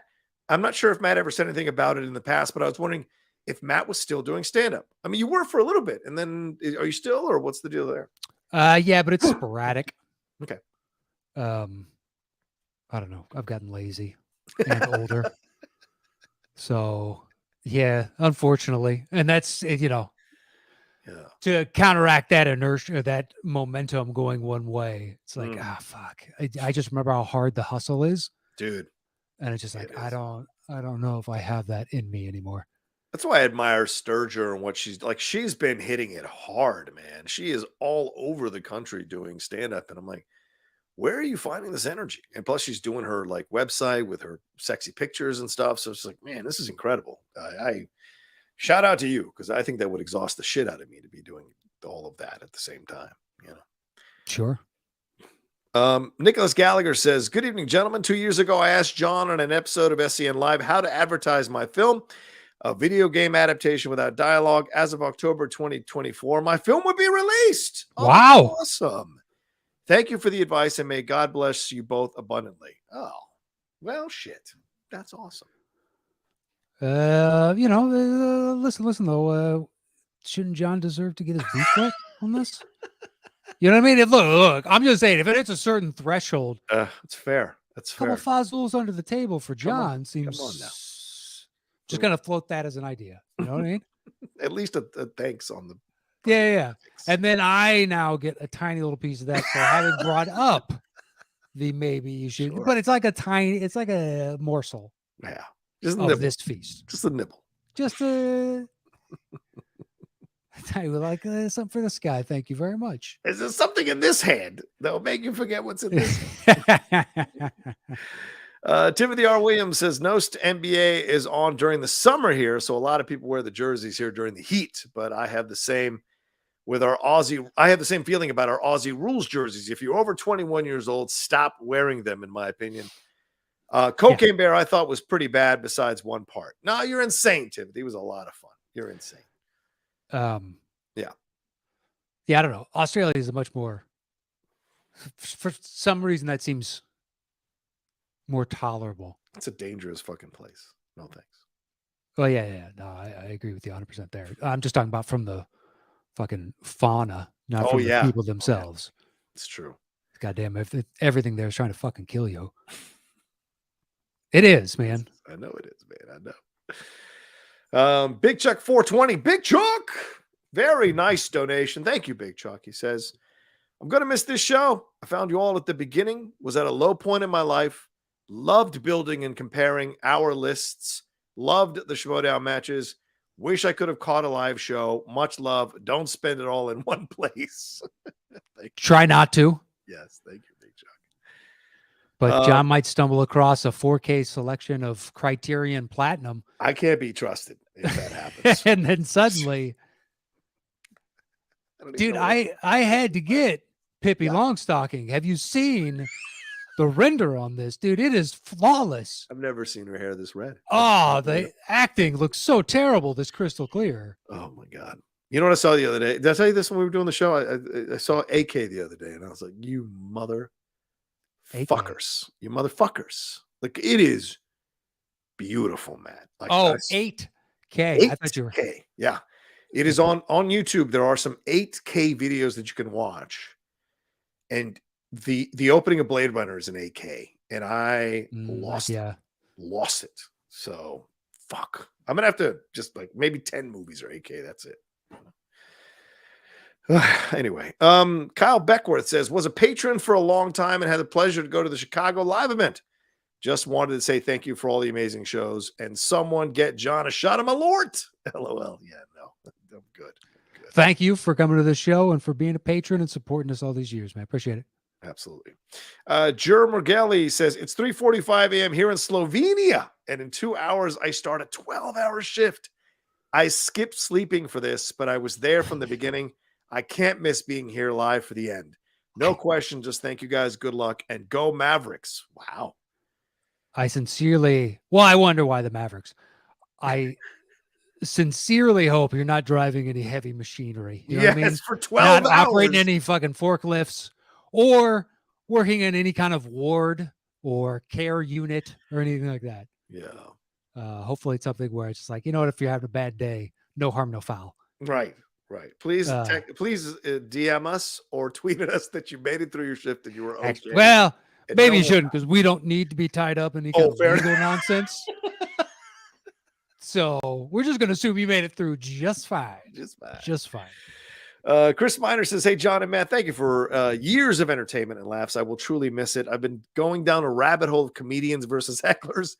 Do you have a favorite comedian versus heckler story? Matt, have you ever destroyed one?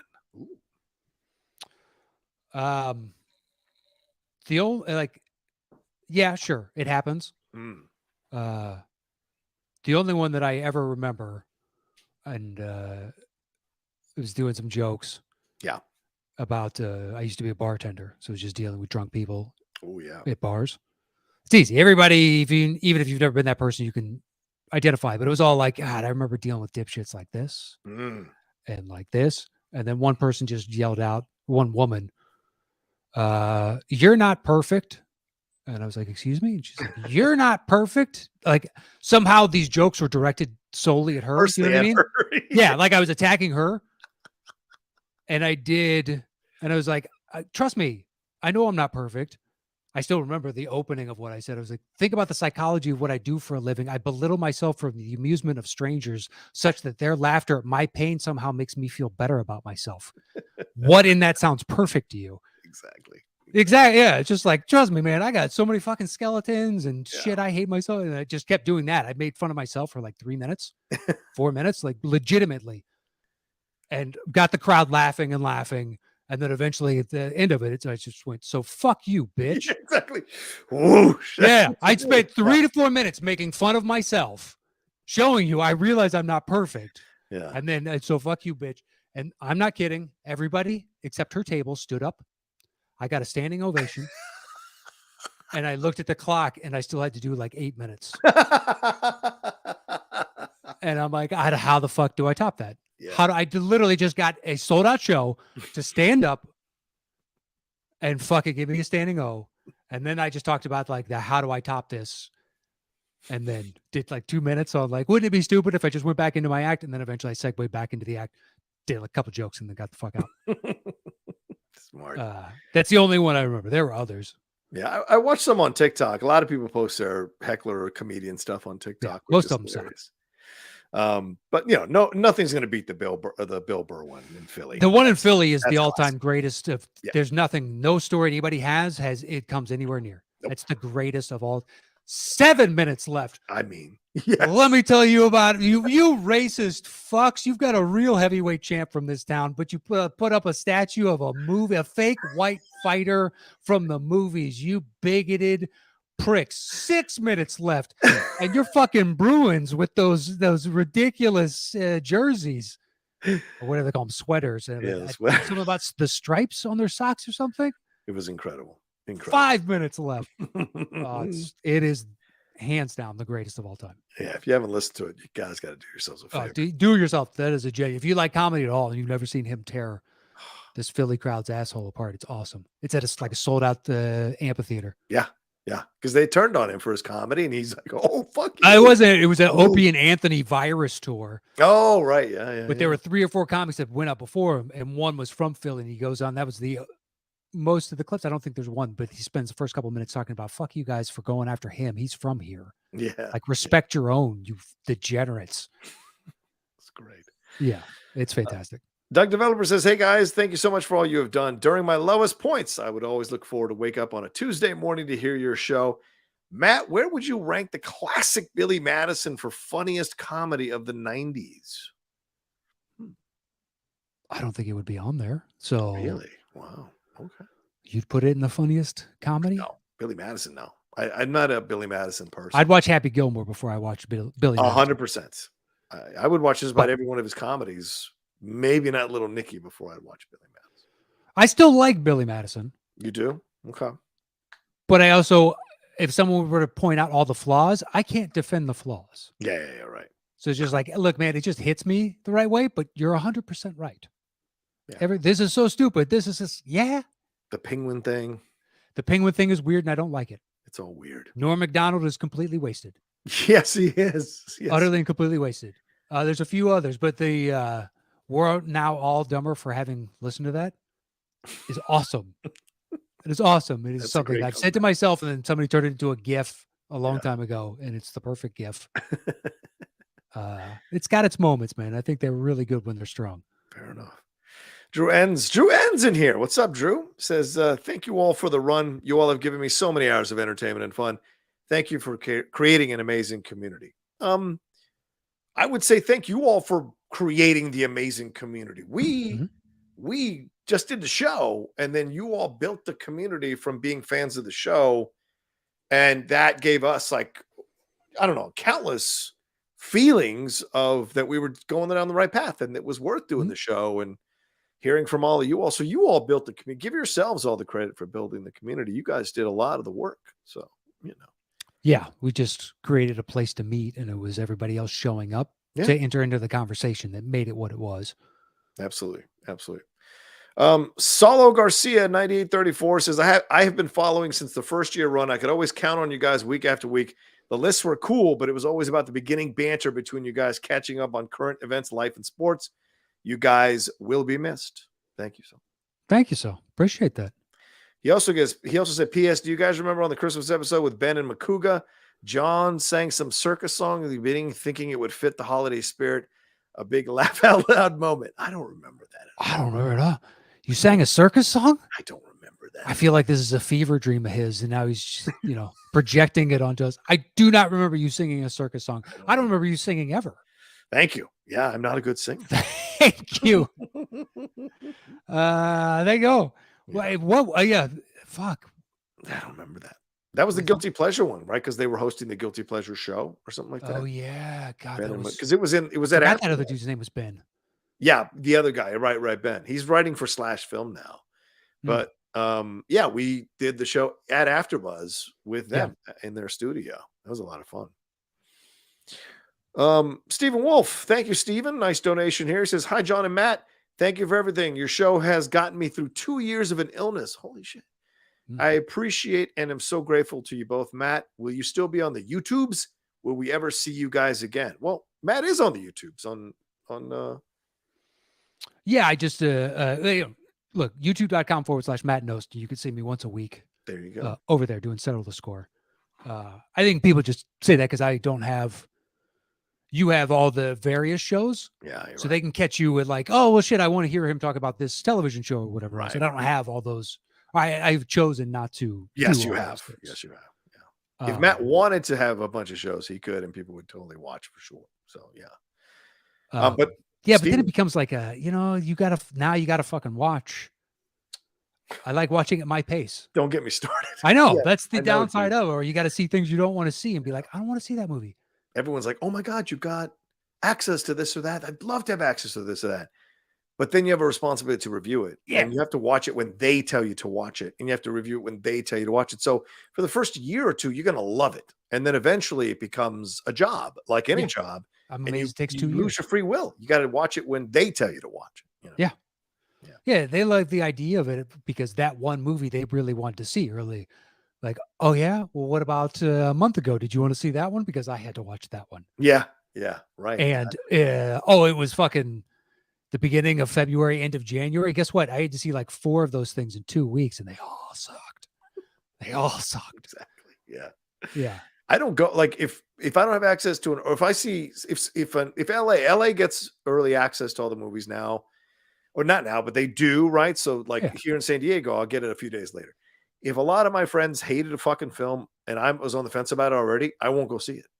I won't go see it. And that's been the godsend of being down here, is that I can actually pick and choose in certain situations if I'm going to go put myself. Yeah, but there are other things you're like, that looks terrible, but I have to see it. Yeah, I have to see it because people are going to want to watch it. People are going to want to know what, what the general consensus is, or your specific opinion, or, oh, you've liked this in the past. Is this one as good, or you hate it in the past?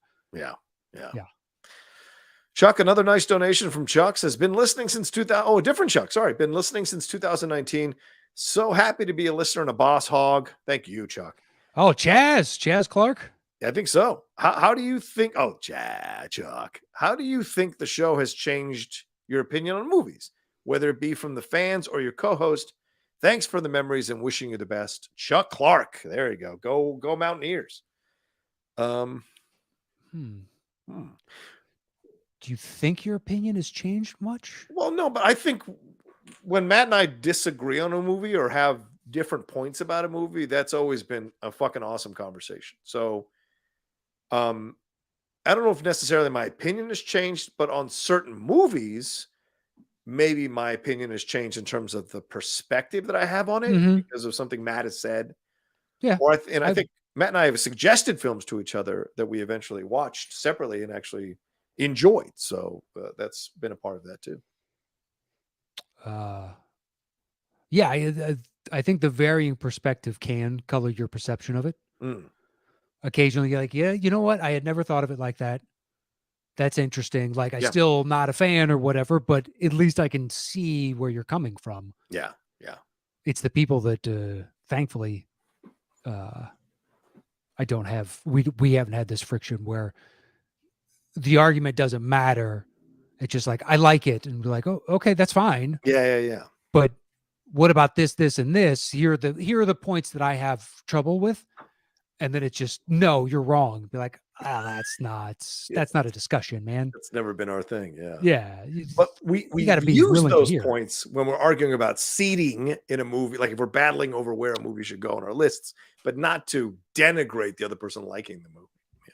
Yeah, there's nothing worse though when you're like, clearly I like mine better, and you wisely twist my words back on me, and I've done it to you. Yes.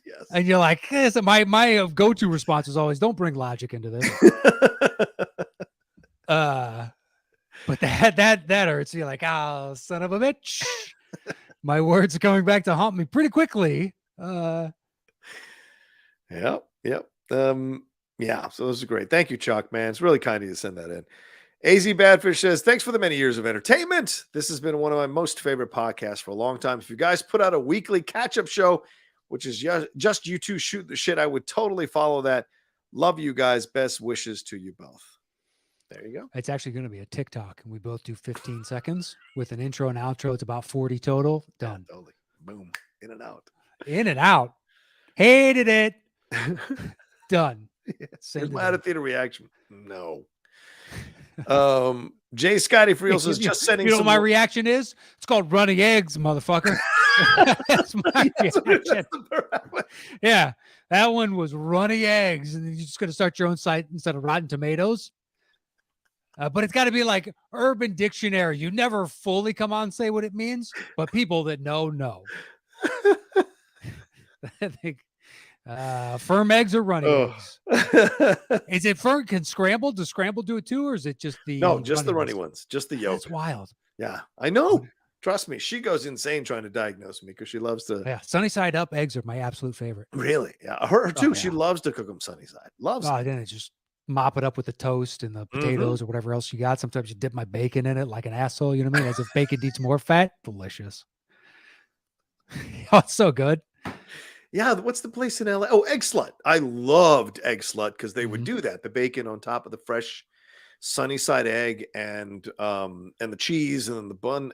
It's one of my favorite breakfast sandwiches ever, man. So I hate that I don't have one down Give it time. here. Probably. That's a weird chain that it's good, but people wait around in line like Pink's. Yeah. It's like there's a line because there's a line at Egg Slut. When I was in Vegas, when we were there for the CinemaCon last year, I purposely drove over to another hotel because they had an Egg Slut, and I was hoping I could be in and out in 20 minutes before I had to pay the parking. And thankfully I was. But yeah, I mean, like the line was around the corner. So yeah. Jay Scotty for real says, just sending some love. Thanks for the quality entertainment and for showing up week in and week out for so many years. Thank you, sir. Thank you, Jay Scotty. And speaking of Jay Scotty, we should watch his video. He sent in something for us as well. Jay Scotty, thank you very much. Here we go. Hi, John, Matt, and all the listeners of the Top 10 Show. Jay Scotty here. It is certainly bittersweet to be saying goodbye to my favorite podcast. I'm definitely going to miss the weekly ritual that is listening to the Top 10 Show. We'll miss all the kibitzing about sports talk, the waxing and waning about well-known movies, and lesser-known gems that you either inspired me to check out for the first time or even revisit. The Golden Ticket was definitely a highlight, and I wish you both the best of luck in all your future endeavors, and Godspeed, and Top 10 Boomaye. Boomaye. There you go. That's right. The Golden Ticket. Thank you, Jay Scotty. Yeah, thank you, Jay Scott. Appreciate that. All right, and let's see. We got like five or six more of these. Matt, do you want to jump over to the other stuff, or what do you want to do, man? What do you want to do? Oh, you We're want to break it hour- up? Oh, yeah. Go to the lists, and then why don't we do that, and then we'll intersperse those last 5 or 6, Okay. like every couple, because I'm sure we're not going to do more of an in-depth discussion on movies, considering we're an hour and 42 minutes into this, Exactly. and we still have those 6, and we want to say thank you Yeah. more than one more time and all that stuff. So we landed upon movie endings, Yes, movie endings. which some people had wisely suggested, and we were batting that one around as well. Seemed like an obvious one. And so that is our final topic here on the top 10. And one more time. Matt, how's the show work? The show, sir, works like this. Do you need me to explain punting before I get into the rules? It still baffles me how some people couldn't wrap their fucking heads around that. Around punting? Yeah. Oh, what is punting? What are these American? Like, okay, we're just kicking the discussion, punting it down the field. You don't even need to know American football to understand punting. That is I would imagine that comes from England itself. Probably, yeah. That is a term in England, punting. Yes. Yeah. But I'm just saying this is not some American creation where we bastardize the English language. Yeah. Which means the sun never set on the word punting at one point in this world, is what I'm saying. It's fucking, and we got it so often. It was like, I don't know how else to explain it. And then there was that chyron that went up. Oh, yeah. That seemed way more complex, and it's just like, we're just kicking the discussion further down. Yeah. But anyway, the way the show works is once we set a topic, we go our individual ways, create personal top 10 lists, show back up here. I do my bottom 3. He does his bottom 3. I do my next 2. He does his next 2. Then we trade one apiece. Once we have revealed our personal top 10 list, we create the shows between the two of us. Boom. That was so well done. Been a bit. Yeah. Really well done there. Screwed it up ever so slightly. It's all right. It wouldn't be it. I probably screwed it up more often than I got it flawlessly right. Please. All right. So let's start us off. And by the way, these graphics, should we review who the graphics are from? Of course. Okay. A long time ago, Matt Knost and I did the Collider version of the top 10. And what was one of the great elements of doing it at Collider was having both Adam Smith and Cody Hall be cracking up and giving us shit and yelling in from the sides. That was always so much fun. But also, in addition, was Adam Smith's graphics. And I asked Matt if we want to reach out to Adam Smith and see if he'd be willing to do the graphics for us. And for old time's sake, last time, Adam Smith did create some graphics for us, as well as those great graphics he was known for, compiling all our lists into one with our the faces final. on it. So we'll have those at the end of our lists, but for now, enjoy Adam Smith's graphics for each one of these choices. Yeah, and our thanks to them. They were Oh my God. hands down my favorite part of us doing the show at Collider. 1,000,000%. It was- 1,000,000%. It's so great to have an audience. Yes. And you know, I would assume most of the other shows, they just sit there quietly and they go about the business of editing and whatnot, and doing all that stuff on the fly. And we're like, no, fuck that. If you're in the room, we never just discussed it, just intrinsically knew. Well, if you can ask somebody, Yeah. just ask them or whatever. They reacted to something. You're going to feel that, you see the energy and be like, oh, what's going on? I remember I said something once and both of them turned on me and I went, nope, too soon. But that was just for you and I, because we could see them. Yeah. But they were so game for, Yeah. hey, what do you guys think of this? Oh, that sounds great. Love to do it. They were the best. They were hands down the best. They made it so much fun. I don't mean to speak for them, but I would like to think that they enjoyed the irreverent nature of our show, and that we didn't believe in like, oh, we got to follow this and do that. We liked interacting. We liked with them. We liked, busting each other's balls. We liked having some fun all over the place. And they were willing to do just about anything, including playing the drums at one point for one of the lists. I mean, they were willing to do anything, and they were great at it. And Adam was the one who came up with the idea of having these interesting graphic approaches to summing up our lists, and he was so great at putting them together. So yeah, I wish Cody could be here with the whiteboard, but look, he's a new dad again, 2 children. Come on, the guy's busy, but we always send our thanks to Cody, as Matt just said. So, all right, Matt, shall we go?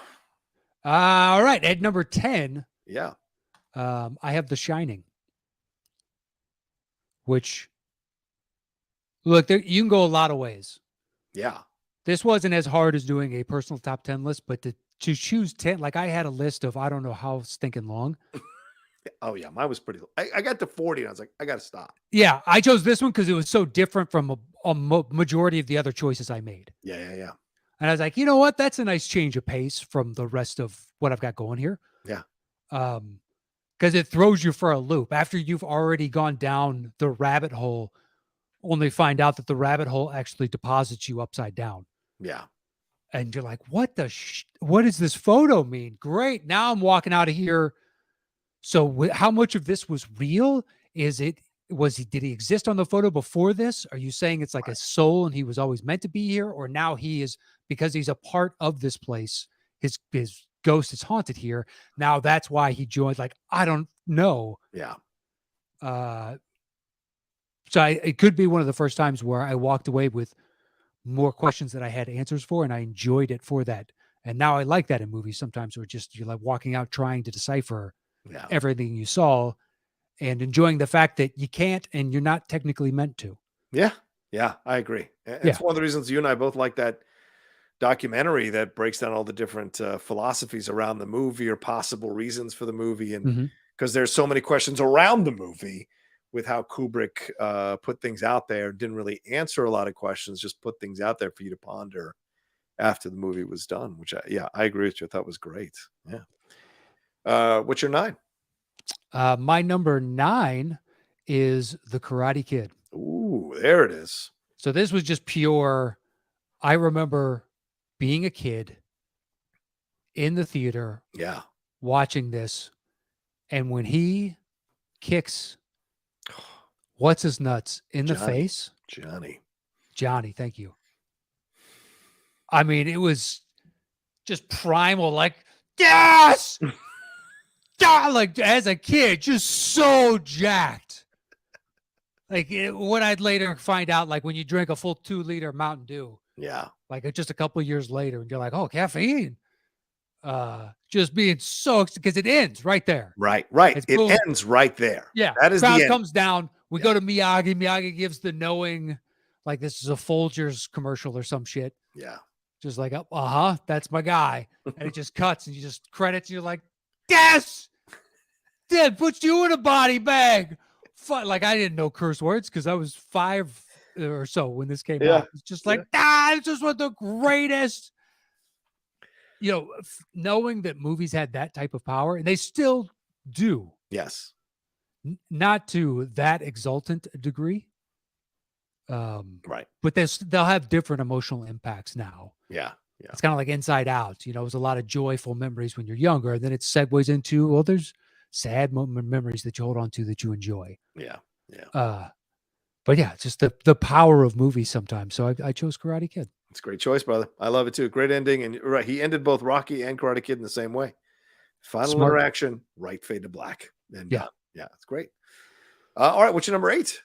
My number 8 is There Will Be Blood. Oh, dude, what a choice. What a great choice. We're gonna have to punt though, Matt. I think we on this one. We finally found one that both of us have in your situation here. So yeah, we'll have to hold off on that one. I think maybe we'll have at least one more. I hope so. All right, so my number 10 is The Social Network. Sure. Yeah, I love this ending. I got to use the restroom after Yeah, 2 hours in. All right. Yeah, finally. Runny eggs, guys. Yeah. Let me take them down. Yeah, it speaks volumes. And Matt, you know what? I'll leave it up in case people are joining us and not thinking Matt's like a baby. It speaks volumes about, to me, how you can achieve all this great stuff in life and be this great, incredible person who changes the world, but you're always that kid who got ignored or that person who didn't quite get the love that they were looking for in life, and it haunts you. And so him stalking his ex-girlfriend on Facebook speaks volumes about who he is as a person. With all this money, he's a smart guy, sarcastic guy, fucked over a bunch of people, but in the end came out way ahead of everybody else financially and status-wise. He's still caught up wanting the affection or the attention of the one person who rejected him when he was at that beginning stage of this ascent, who he has always given more power to in his life. It's also super creepy that he's like stalking her profile and just clicking it over and over again, waiting to see if her status has changed with her boyfriend or whatever. And so it's super weird. And it also speaks to the danger of social media, how we can watch people and look at people and judge people and be aware of their lives, and what we can do with that kind of power. So it just works on so many levels, and it's with stuff we're dealing with today as a society. So that's why I love that ending as much. That's why I love Facebook. Exactly. All right, so my number 9, which I'm sad to put it this low, but there are reasons, is Logan. I thought it would end up being a much higher on my list. Is that a punt by any chance or no? That is not a punt. Okay. Unfortunately. I love the ending of this movie because it ends with him giving her a message. She stands, don't let them tell you what you can be. That's really powerful. It's generational. I went through shit so that you wouldn't have to. Like, strike your own path. And her delivering the Shane funeral monologue, or the final, essentially putting the ending of Shane in the ending of Logan, with delivering her funeral monologue to him, and then moving the cross into an X out of respect. And so it's, as I've said 100 times, it's one of my favorite films, bar none. And that ending still gets me every time. I get super emotional. Hugh Jackman acts the shit out of that ending. And yes, Daphne Keane is incredible in her reaction to the death, and then her delivering the words that Shane says, because that's how she sees him. The gunslinger has gone away, and she is the young girl, like the young kid in the movie, who now has to move on with his life and take the lessons from it. So for me, it just kind of resonates very powerfully for me. Yeah, it's a hell of an ending. It shows you the potential of what comic books can do. Yeah. Or comic book movies. Yeah, The Lost Boys are what kill me. What's that? The Lost Boys. Oh, right. That I'm like, that's where it goes from pretty flawless to it's got a ding against it now. Yeah. Still excellent though. Hugh Jackman is nothing short of, if you ever had reservations of whether or not he was Wolverine to you, that kind of crushed it. Right? Oh, it was incredible what he did, man, for sure. All right, so let me see. Do I have my number 8? I don't know if I if I. It seems like it's not here. So, but I'll just say, I don't think we. Oh, he did do one. Sorry, guys. Damn it. I didn't load it. I apologize to everybody. I didn't load it. Let me see if I can find it real quick and then just put it up here. Matt, you want to kibitz for a second while I try to find it here? Sure, not a problem.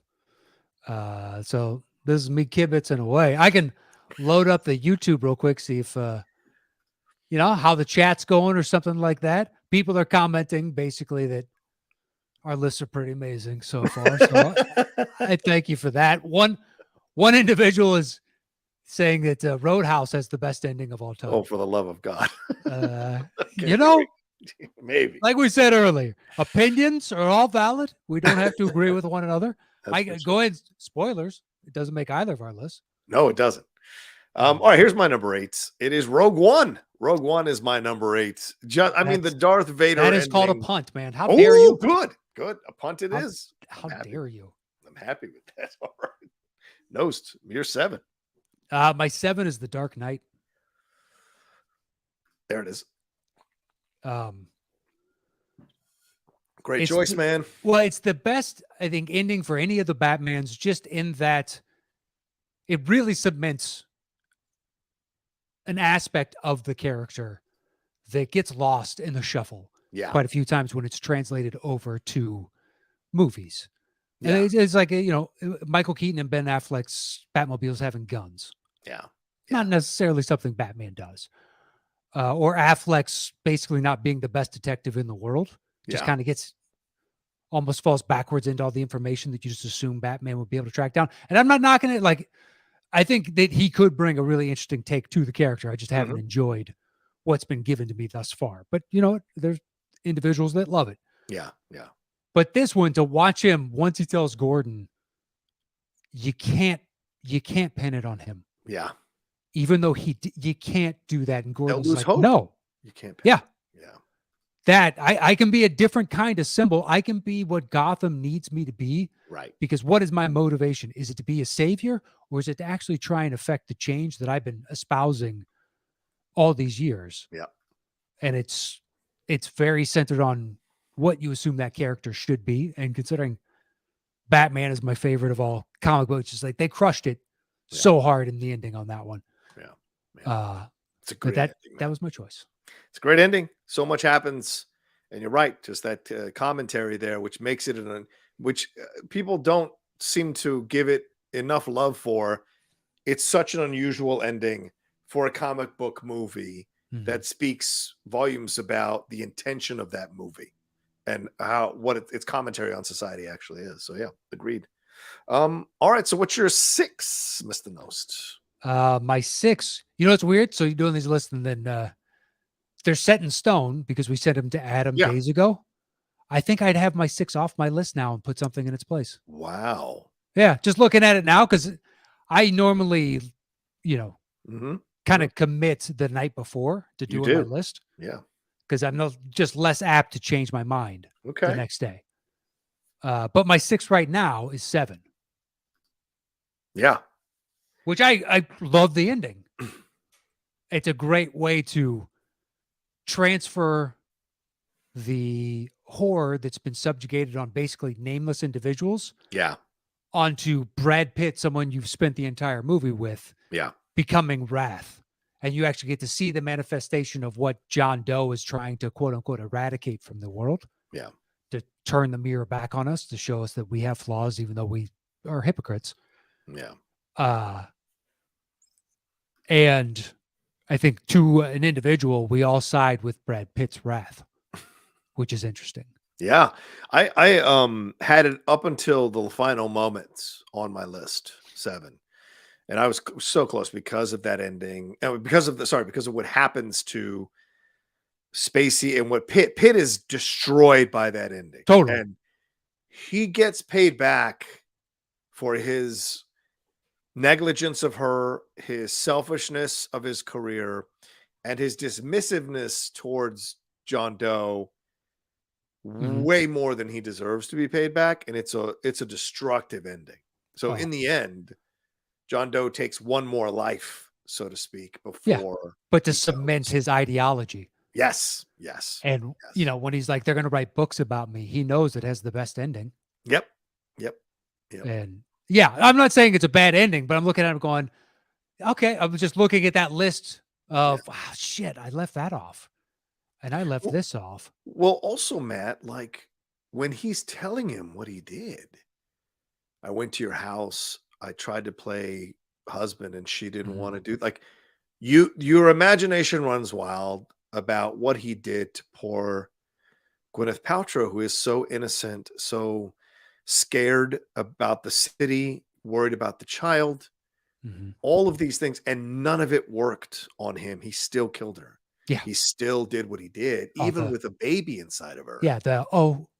He didn't know. Oh man. And then insinuating that Morgan Freeman's character knew. Yes, knew. Yes. And now it ties him in. Just it's Yeah. the destruction in Pitt's eyes as he's raising and lowering the gun as grief is just rolling over him.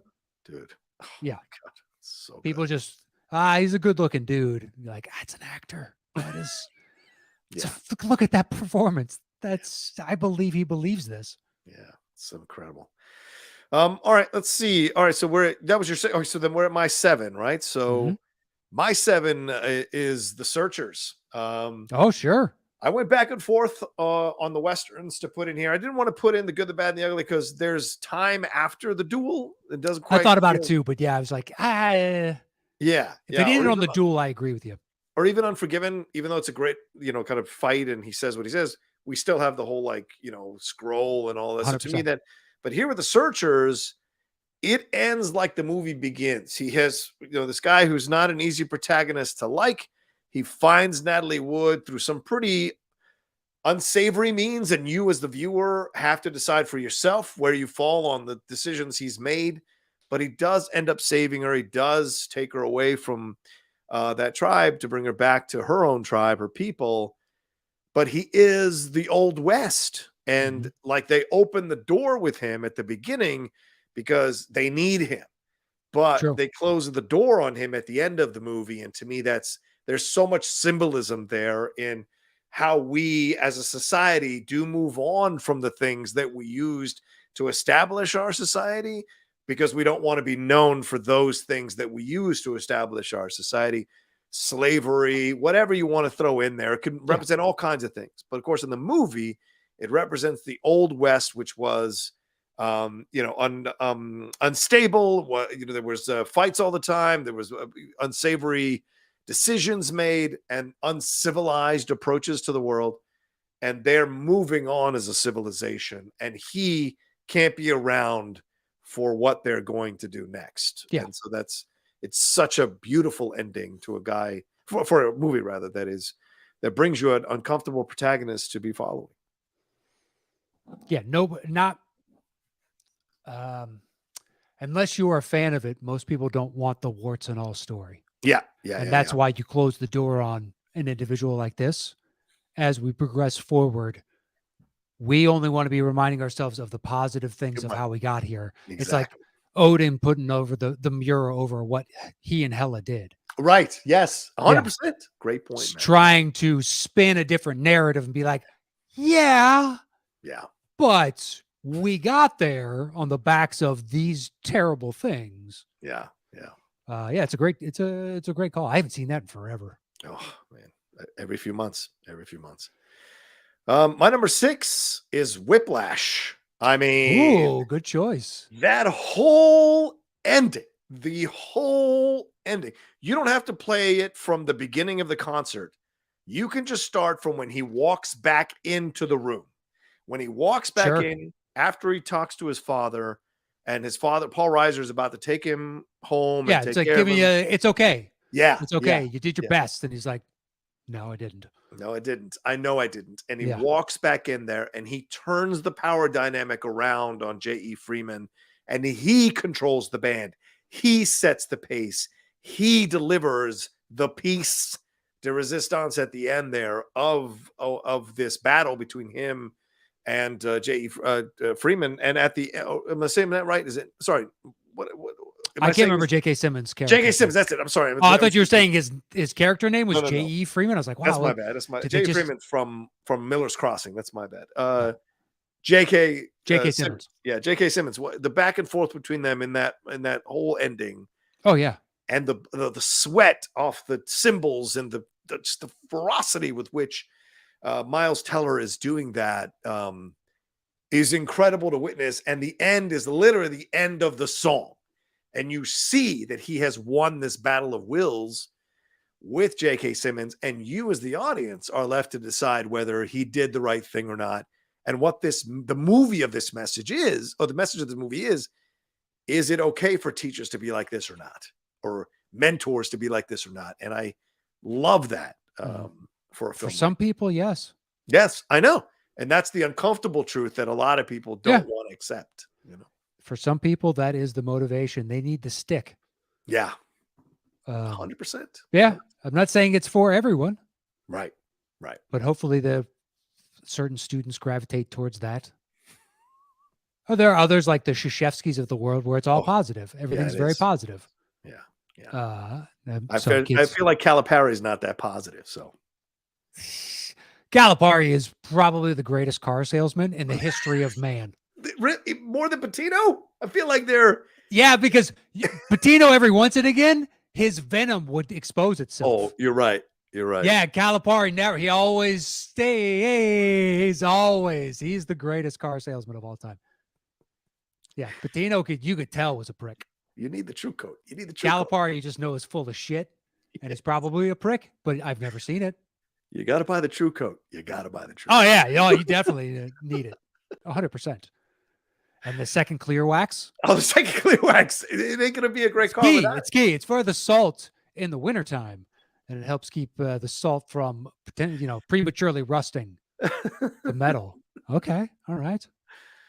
All right. Should we take a break here, or do you want to do? We already took our break. Okay. Let's jump into your number 5. What you got at 5? My 5 is It's a Wonderful Life. Oh, fantastic choice. I can't believe I didn't put this one on my list, dude. What a great choice.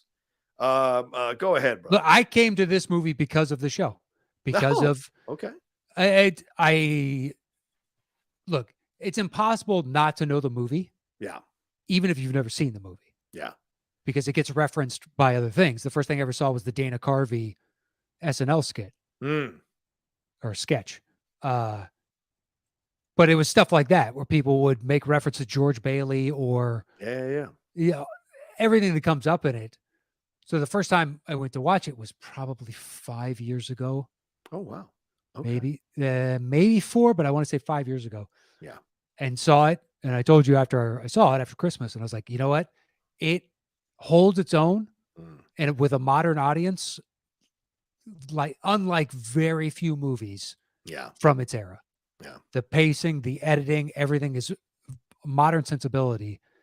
And it's quick. There's a ton of stuff that happens, and yet they just keep this pace moving, and you grow to really understand George Bailey. But when he comes back and just the joy that he feels upon just seeing his family and understanding the impact that he's had around him, even though he didn't live the life that he had foreseen for himself. Yeah. He's had a much more broad an impact on the society around him than he had ever envisioned. Yeah. And then every time a bell rings, an angel gets its wings, and you're like, fucking, this movie's good.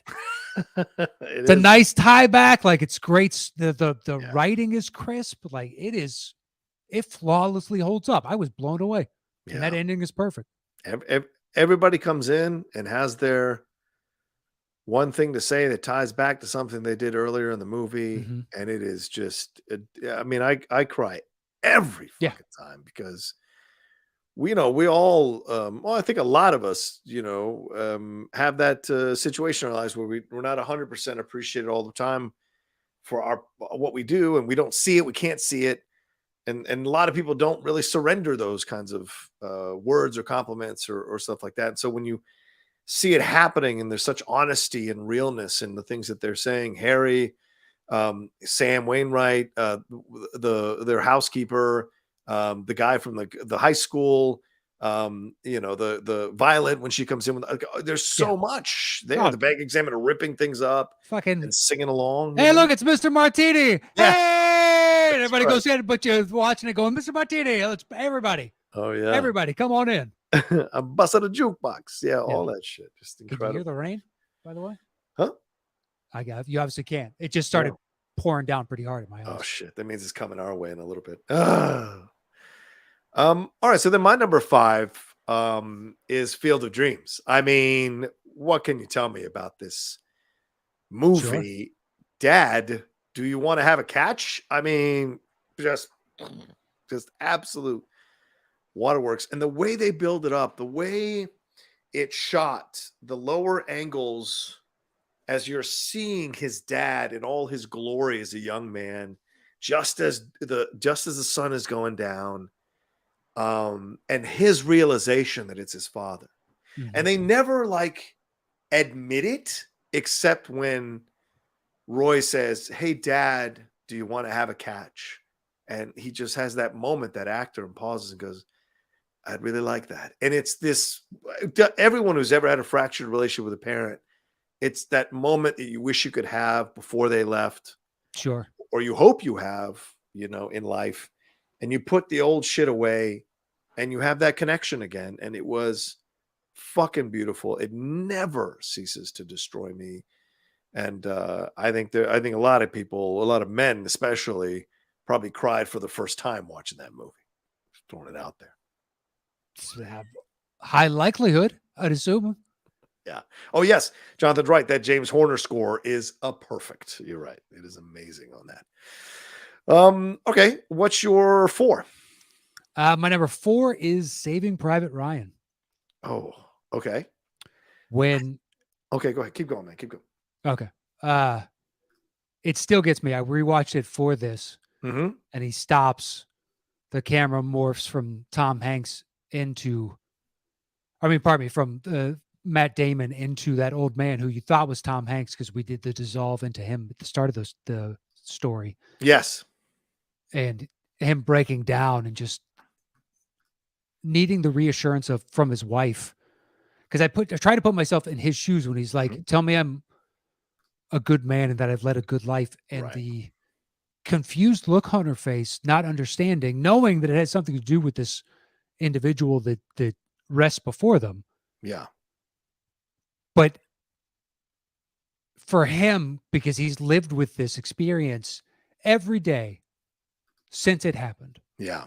Since Captain Miller passed away and all the others, and to be confronted with it and trying to assess and evaluate whether or not all these men and all these men around, whether it was worth it, was it justified? Yeah. Did your actions have meaning and consequence? Or is it just to save me? Did I do enough to deserve that sacrifice? Yeah. I can't imagine how conflicting that is. So just all of that, it still gets me. I think it is a magical ending, and Spielberg, even when you know it's coming, it's still good. Yeah, I've given that film an unfair amount of stick over the years on our show for sure. Yeah. I watched it recently, maybe 4 or 5 months ago, from beginning to end. It's actually a very well-directed film, man. I mean, I still would prefer Shakespeare in Love. That's just me, but that film is excellent. From top is so good, and the death scenes are so resonant and powerful. And that scene at the end, of course, who doesn't want to, when you're in a situation like that, who doesn't want to be able to say or have someone say to them, yeah, you did live a good life. You earned this life, and so many people talk about survivor's guilt. And certainly I'm sure he grappled with that for decades after the war to come to this moment here with his wife and grandkids around him, opening himself up to reveal. He probably has never asked his wife that. And in that moment, he's, surrendering. Yeah. I mean, her reaction was so great because she's like surprised that he would even think that or even ask that question. Yeah, and just like, what? I don't even know how to answer that, of course. Yeah. Absolutely. All right, so that was my 4. What do you got? Oh my God. And as Matt, as we say this, yeah, of course, we should send our thoughts and prayers to Tom Sizemore's family. He passed away, he had the brain aneurysm. Mm-hmm. And the doctors actually tonight, I think they released a statement saying that there's no more hope. So speaking of Saving Private Ryan. Yeah, I had not heard that. That's unfortunate. That is absolutely, yeah. All right, so where are we at? My 4? Your 4. Okay, my 4 is The Thing. Come on. I mean, I thought about it, dude. I thought about it. So The Shining took its place. Fair enough. Yeah. That's a great choice as well. But yeah, I mean, Kurt Russell, Keith David, just looking at each other Mhm. and not knowing who is the alien and who Yeah, isn't. 2 junkyard dogs on a chain. Exactly. Just looking at fuck, each other the whole yeah. time. So good, man. I mean, just because it speaks volumes about this idea of how neither one of them is willing to shoot the other one just yet. They're just going to wait it out and see what happens. And an Mhm. incredible film like this ends with this ambiguous ending. It was so gutsy to end it this way. And yet it was 100% the correct way to end this Yeah. movie so that you are left with this idea of, and I'm so glad there's never been a sequel.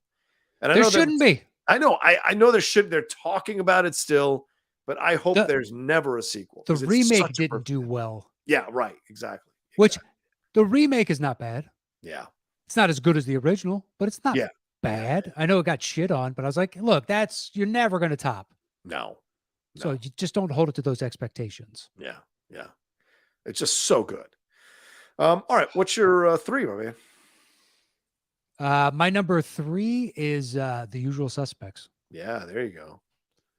Um, 2 spacey films in your list. Interesting. 2 spacey films. Hadn't thought of it like that. Because I already felt guilty about this one. Be like, this dude's kind of a scumbag. Should he be making it? And then it's Bryan Singer directed on top of that. Yeah. And I was right. Yeah, I Holy was shit. doubly conflicted. Because it's the question of, do you respect the art even though you know the Yeah. artist may be flawed? Yeah. And usually I can go, you know what? No, like I can divorce myself of my appreciation. Yeah. I can say, you know what? They were monsters. I don't have to like this anymore. Yeah. But it just, if we're just talking about an ending, it is pretty amazing how pulling one fucking thread, Yeah. and all these new knots get unloosed, and you see this house of cards come crumbling down. Yeah. That's how good that ending is. And then I'm also on the other side going, yeah, but it's got Bryan Singer at the helm, and Kevin Spacey is ultimately the star. Yeah. Don't leave out Stephen Baldwin, who was in. Yeah, this is another one where I'm like, man, if I would I change this? Is my honest answer. My honest answer is, Yeah. I think that ending is amazing. It is a great ending, man. Come on. You But can't those 2 deny it. guys are not good people. Let's Yeah, just say no. that. Not good people. Yeah. So yeah, I am conflicted. So if anybody wants to attack me on it, you're right. And I'm not gonna fight you on that. No, it's a good choice, man. And that ending, him like, hobbling, and everyone The realizes. leg slowly correcting itself, and then Yeah. because it's Dan Hidea's office, Chaz Palminteri wouldn't think to look around the room for Right. all that stuff. Right. And then you're like, did Spacey realize that before? I guess he did. And then you start to think about it, and then Yeah. now it's there's other things you think about on top of thinking about that stuff. So Fair point. All right. So then my number 3 is The Godfather Part 2. Oh, The Godfather, rather. The Godfather, the original film. Mhm. Again, a door closing. But I thought but what a fantastic way to end this film. Coppola was trying to turn Michael Corleone into his perception of Michael Corleone was he's a villain. He has said this over and over and over again. But he became like this hero after the first film. And even when he tried to make him even worse in the second movie, he still became this iconic character. Even yeah, we already worse. liked him at that point. Exactly, which speaks Yeah. volumes about how we look at people like this in certain ways. But him, he has just finished killing the heads of the 5 families. Connie has run in to them moving into the Don's house, him and Kay, and she storms past Kay and she confronts Michael, and and she spits on Michael, for God's sakes, which is a big deal in certain cultures. And she hugs him, she rips away, and Kay eventually grabs her. She's saying, there's your husband. There's your husband. So Kay is rattled by this. Kay, who has been talked into this marriage by Michael. Michael had left her in the lurch, fell in love with someone else, was going to live his life with Apollonia by his side. He comes back to America, brings her back into the world, even though he claimed he was going straight. Mhm. He goes in the world, and she says to him, what's the truth? And she won't let it go. And then he yells at her, and he says, it's my business. And then he says, okay, one time you can ask me about it. And then he lies to her face. And she's initially happy about it. But then when she sees everybody kissing his hand as Neri closes the door, she realizes that he's lied to her and that this is the life that she has chosen. Now she is stuck in this. Yeah. She horrible wanted to believe the situation. lie, and the lie was just too Yeah. too Very obvious. much. Yep. Yeah. I mean, it's just such a great fucking ending to an incredible classic that leaves you with this just sense of foreboding and dread, I guess I would say, number one. So yeah. Okay, man. What's your number two? My 2 is the punt from earlier, Rogue One. Yeah. Look at that. It already had a solid ending, and then just the respirator in the dark into red lightsaber, Yeah, man. into everything that leads up into the start of A New Hope Yeah. is amazing. Yeah. 100%. Amazing. It's just someone that clearly loved the franchise and the potential of what this story could be as much as anyone else that's a fan of Star Wars, Yeah. and really executed that plan pretty perfectly, in our opinion. Yeah. I love this movie. I think Andor has been an extension of this movie, which is what Mhm. made me love Andor even more. But that Vader moment is so perfectly timed because you're just like, what's all this stuff is going on? You have, when you're watching it the first time, you have no idea that he's going to show up. I don't know if there had been any leaks that he was going to show up. There had been all those things about them reshooting certain things and changing directors or whatever. There was all kinds of stuff going on. And then when that fucking breathing started, you're like, holy shit, what the fuck? And then the ferocity with which he kills all those people. Oh, It's just brilliant. And then, of course, Leia escapes and what have you. But even him standing there on the edge as the wind of space is billowing his cape. And he looks, and the look isn't even one of resignation or fuck, I missed out on her. It's more a matter of, I'm going to catch her. I'll get you. Yeah, I'll get you. Exactly. What we hadn't seen up until this point, truly, is why everybody feared Vader. Yes, great points. Yeah. There was always this looming, like, don't cross him. Yeah. Yes, the Emperor's number one, he's number two, and some people would kind of flout that, and he would take him to task, but it was never, there's 5 people in front of me. Yeah. Now there's 0. There's 4 more. They're all gone. And just walking through, lifting his fist up, dude flies over. Yeah. Boom, does this over here, just like one after another, just mowing people. It's a great white shark, and we're all just fucking seals. Exactly. Just mowing, like when you're watching Shark Week and they go flying up out of the water. Oh yeah. Oh my God. Yeah, it's just like it's one after another of those. We had yet to see that. Yeah. And why everyone is rightfully, because it's also, you create this character and then others bring in new ideas. Yeah. And it helps flesh out the possibilities of the world. Because I think it was like in the written books, someone came up with the throwing a lightsaber. Oh and yeah. being able to use the force to make it spin around. The first time I heard that, I was like, oh yeah, you could do that, because I haven't thought about it. Yeah. Just all the possibilities. So it's another reason, just like this guy has loved this franchise as much as us. Yeah. As an honest representation of the power that you should be fearful of, because it's going to take someone special. Now it makes you look at Luke and be like, that's how incredible Luke was. Yeah. Agreed. So good, man. I mean, it's just, I go back and rewatch. It's the only one. Yeah. Empire, sure. But like Rogue One, there's just something about Rogue One that speaks my language more perfectly than any other Star Wars film. Yeah. And I'll rewatch it 100 times. I just will rewatch it 100 times, man. It's so good. All right. So my number 2 is The Shawshank Redemption.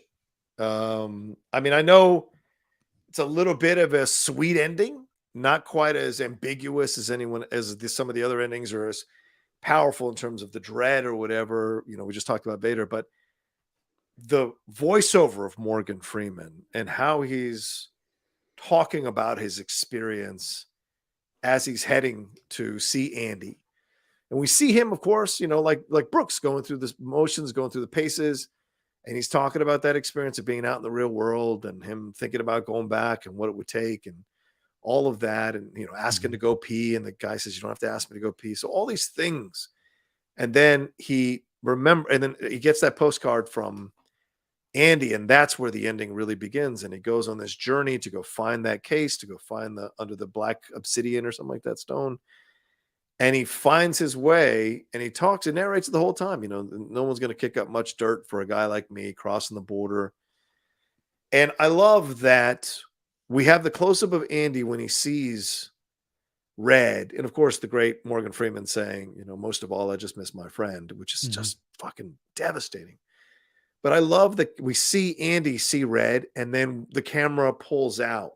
We don't get to have their conversation and close up and hugs and all of that. We watch it from afar. Yeah, we don't need it. Right, because we'd already been so involved in their lives in prison. We'd seen every aspect of their lives in prison that for once they get to have a private moment themselves as friends, and we have to be on the outside watching it. I think it's a genius ending, and for an incredibly underappreciated film initially that has now grown, of course, in stature, I think that ending just hits like a hammer of love, I guess I would say, at the end of a film that's filled with so much hate from some of the people in the movie, some of the characters in the movie. So it's such a great ending, man. It always gets me, man.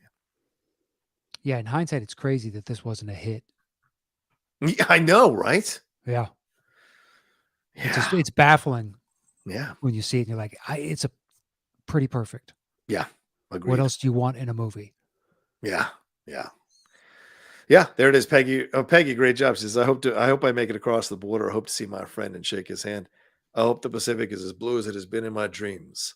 I hope. Yeah. Yeah, Peggy, you nailed it. Absolutely right. Great to see you, Peggy Gubbins. Ryan Nilsson's in here as well, Matt. Ryan's up in here rolling around. So good to see him as well.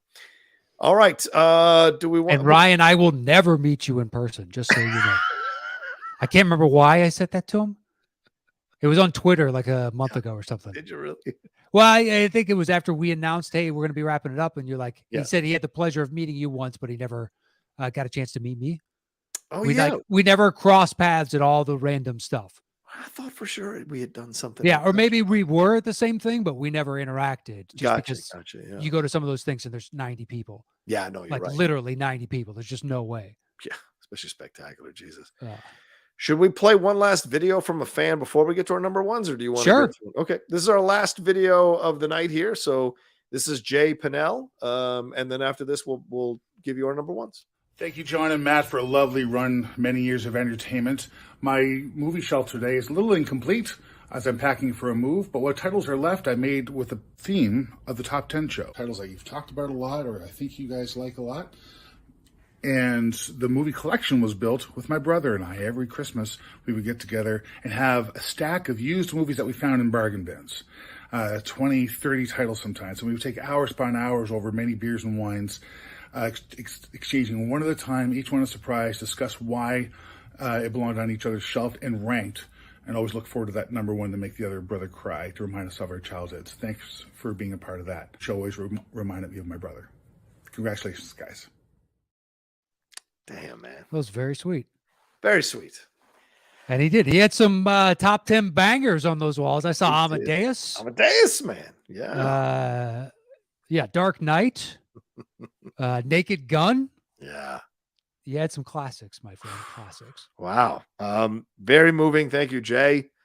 Glad to be a part of your family's life. Glad to be part of, both of us being a part of you and your brother's your brother having those interactions about the lists. So, man, very kind of you. What beautiful sentiment there. Yeah, we've had the Menchaca trio. We've had some brothers that have checked in with the show over the years.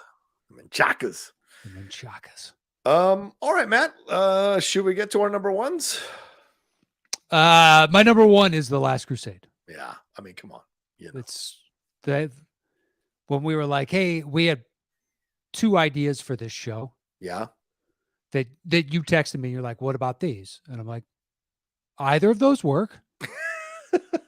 They're roughly the same thing, but not exactly. You know what I mean? Yeah, no, 100%. Yeah. Yeah, you said, I just didn't know if that sparked if your memory of the text. Totally. And I was like, well, that movie works for both. Yeah. So I clue either way. Yeah, I was like, I got my number one. They literally ride off into the sunset. It's my favorite Indiana Jones. It's arguably my favorite character in cinema history. Yeah. I think it's perfect riding off into the sunset. And I'm really interested to see, now that they've taken all those years off from then until now, that we get this Sam Mendes. Yeah.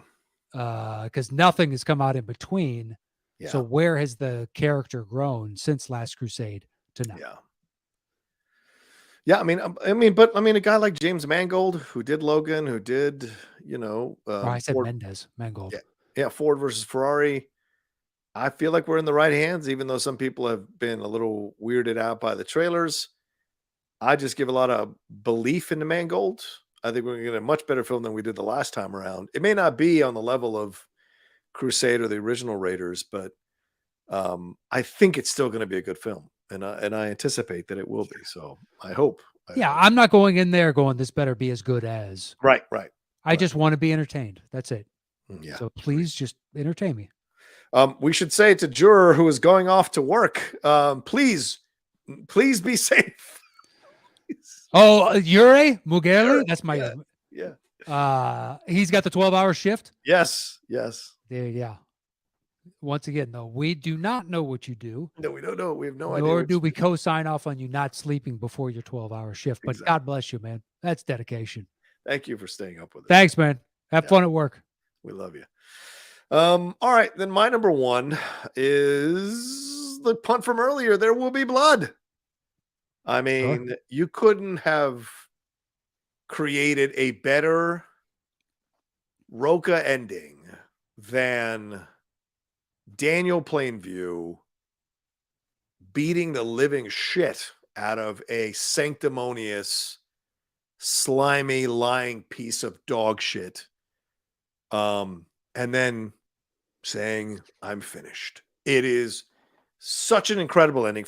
If you want to go all the way back to the back and forth between them, great. I'll go to just before the end of their back and forth, where he pierces once and for all this wall, this sanctimonious, condescending, conceited, judgmental wall that Paul Dano's character has, and Paul is on the ground begging him.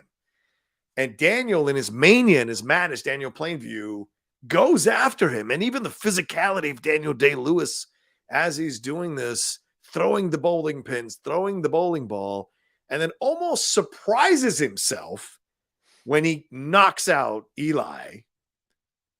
And just for a moment, you think he's got regrets. And then he finishes the job and just sits there in his sweater, his ratted out sweater, alone in his massive palace where he's essentially kicked out his son and his wife. Yeah, he's alone, as he always should be. And he says, I'm finished. And those two words can mean a million things. I'm finished eating. I'm finished killing this guy. I'm finished with my life. Or I've completed what I set out to do, and the circle is complete. I'm finished, Yeah, I think you could just talk about end of a movie, literally the end of him just sitting down, tired. Yeah. And then I'm finished, and then the immediate cut to black. Yes. And that's why I made my list. I was like, boom, just cut. There's nothing else we need to see in this story. Yep. This character we are done with him. He is done with us. He's done with everything. It is so stinking good. Yeah. And I thought it was a perfect one for our final list, because we are essentially finished with this show. So it's just like, I thought it'd be perfect to, not that we're, anyone's beating each other with a bowling pin. We're just fucking done with this. Yet, guys. Yeah. Little does John know, this has been a green screen behind me the whole time. I'm right outside. There's a knock on your door. Christian Kjoller saying good morning and goodbye. We'll keep teaching Danish high schoolers in my top 10 live from the London live show. Thank you, Christian. Yeah. And we had one of the Menchakas in here, Matt. Mark Menchaka was in, said, love hearing the name drop one last time. Thank you, Mark.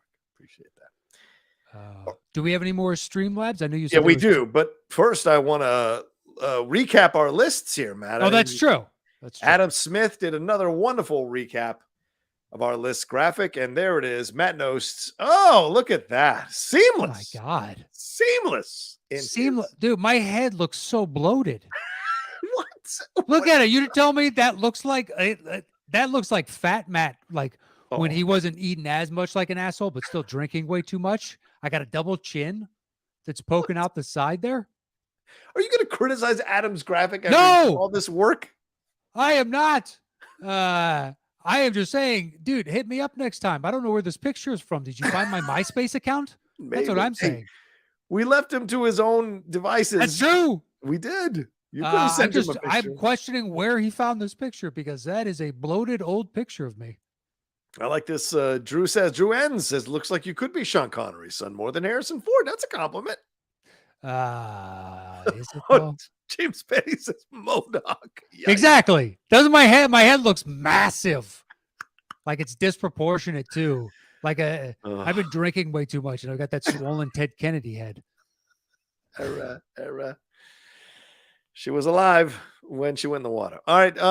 My recap here. I think yours is better, but here's my that he did there. Big old smile as everything's going up in flames. That's what Plainview was doing on the inside. And probably with There Will Be Blood. But yeah, great choice by Adam. Thank you, Adam, for doing these one more time for us. We appreciate it. I mean, nothing's ever going to beat Matt as Tom Hanks in Castaway, but like that was the fucking pinnacle, dude.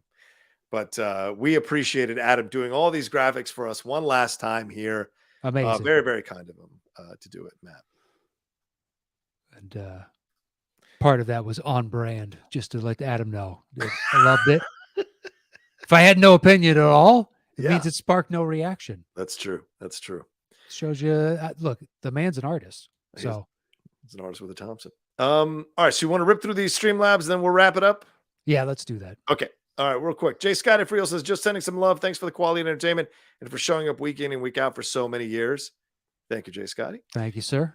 Jeff says, thank you for all the entertainment over the years. I hope you guys would do an occasional show just to banter and chat with each other in a year or two. When you guys miss doing the show, I have a feeling you will be back. Best wishes, fellas. Oh, thank you, Jeff. Thank you, sir. Yeah, we'll see. Benny_Haste says, huge fan. I, like so many others, have been through a lot these past years. Having a couple of guys shoot the shit in the same way that I do a couple of times a week has really meant a lot. Good luck, guys. Thanks for coming along and listening every week with us. We appreciate it. Absolutely. Thank you, Benny. Aloha. The Last Cinema Sailor says, aloha, gents. Thank you both for all the amazing content over the years. Knost, your reviews of Wonder Woman 84 and The Last Jedi are two of the greatest critiques out there. I would pay money to have you do watch-along commentaries of these shows, of these movies. # pizza guy. Yeah, no problem. I you know how last week people were doing the, all right, fine, I'll order my top 10 Star Wars. And someone we both know put out their list. And I text this individual about it. And I was like, dude, our lists are very similar. But I love the fact that your last movie is my last movie as well. And then we spent a good hour going back and forth about why that movie is garbage. It's utter garbage. And I told him, I was like, if you ever start a show called Is This Garbage? I'd like to do that episode. Just throwing it out there. Beru says, I would love it if you both did an episode with Campy. First, you both in the Collider space through. Oh, I first got to know you guys through the Collider space through John C. Your thoughts and personality are top notch. I don't really know John all that well, but yeah, he was part of the individuals at Collider when we first got there. Yeah, for sure. Alan Smithy, what's up, Alan? Thank you so much. He says, your Golden Ticket theme song is the greatest piece of music ever composed for a YouTube show. Shout out to Andy Merriweather. That is correct. And it's our way of saying a little thank you for the patrons. Oh, and it's our way of saying a little thank you for the patrons for playing. Truly a classic song for a classic show. Thanks, Knost and Rocha, for being a friend. Aw. Thank you. Glad you enjoyed it. And yeah, thanks to Andy for just playing that thing fucking flawlessly. He did. He really did. Fraser Jubb says it's 3:40 a.m. in Scotland. I hope we can see you both collaborate on something again in the future. Top 10 really helped me through some difficult times throughout my 20s. Thanks for the laughs when times were hard. We'll never forget this show, my #1 podcast. Wow. It was our honor. And I think I can speak for Matt and say to everybody who let us help you through your tough times, thank you. Thank you for letting us do that. Mm-hmm. It's humbling for both of us. And I think it's just an incredible thing to think about, that we helped people through tough times, because Lord knows we go through tough times. So it's nice of them to say these things. Yeah, each and every time you read it, and they give you a backstory of like, this is what I was going through. Mm. And we've heard some incredible stories Yes, we have over the years of people that went to hell and back. Mm-hmm. And for some reason, we were one of the things that helped distract them from whatever circle of Dante's Inferno they were currently in. Yeah. Which is bizarre when It you're is. like, that's awesome. That's crazy though. You took us of all the options, and now there's even more. I mean, there's 100,000 minimum podcasts in the world. Yeah. But yeah, it was flattering. And I know we both enjoyed hearing those stories each and every time. So 100%, man. Last Cinema Sailor also donated some more and saying, Knost, also thank you for reminding me that Conspiracy was an amazing HBO film. Mm-hmm. It was the beginning of the awesome run in the 2000s that HBO would establish. Rocha, are you ready for London? What is the must-do eat, drink sites to see? Semper Fortis. Yeah, I'm not ready for London yet, even though I know we're a little bit over a month away for Star Wars Celebration. But yeah, there's a lot of places to eat, drink. I couldn't possibly name these at this point, but there are a number of places for sure to eat, drink, and see. All the sites, you should go see all the sites. 100%. It's worth it. I'm telling you, do yourself a favor. Go to Dishoom and Covent Garden. There you go. Do yourself a favor. All right. And Creep Paul. Oh, Paul Cree. Yes, our friend Paul Cree says, hi, guys. Such a pleasure to meet you all in London. The show inspired me to create a podcast of my own. As you know, I work at the BBC. They have agreed to let me shoot it as a pilot. Wow. Good for you. That's awesome. Should it get picked, John, at Celebration, would you come on as a guest? Fuck yes. Are you kidding? For the amazing, you walked us around the BBC, man. Both Matt and I. And yeah. So thanks a lot, Paul. You're not going to invite me to fly over to do your show? Yeah, Paul, what the fuck? Bunch of bullshit. Yeah, that's awesome, Paul. Yeah, it was so nice of you to give us a stroll around, and it's a impressive building, and then to actually go onto one of the sets, and that's the thing. You and I both have been on television sets and film sets. Yes. And it's always weird to see them. Doesn't matter how many times I've seen it. You go in, you're like, huh. So this is where you do that. Okay. Just like it's like the first time you ever see a studio set or just show up somewhere and be like, yeah, we're filming here today. Like, oh, so all right. It makes sense. You got to find a location somewhere. Still one of my favorite pictures Lily and I ever took on the set of the BBC thing. Oh, okay. Newscasters. It was awesome. So Paul, thank you very much for that. And yes, if it gets picked up, brother, please let me know. Happy to come on. Kristen Smith says, since this is my last chance and John has to read all these comments. Hi, I'm John Rocha, and Lord of the Rings is actually a great trilogy. I've been wrong this whole time. Beautiful. Best dollars I've ever spent. Yes, it was. Thank you, Kristen. You're still sub hobo, but you're inching your way up. Please, as soon as your child is old enough to listen to our top 10 podcasts, go back and play them all from the beginning for them, please. Jack Floyd. Oh, Jesus, Jack. Very nice. Thank you very much. He says, much love from Texas. I've enjoyed every minute of it. And if you made my life and you all have made my life so much happier with you all in it. But Matt, you are wrong about Starship Troopers. It is a top 10 action film of the 90s. Trash. Love you guys. Go Chelsea. Speaking of trash, top 10 Beaumaye. There you go. Dude, I was on board until we're trying to say that Starship Troopers is a good movie. It's who's the best actor in that? That's my first question. Jake Busey? Jesus. God help us all if Jake Busey is the best actor. I mean, it's probably the triple named threat. Yeah. But yeah. Jake Busey's running a close second. That tells you everything you need to know about this movie.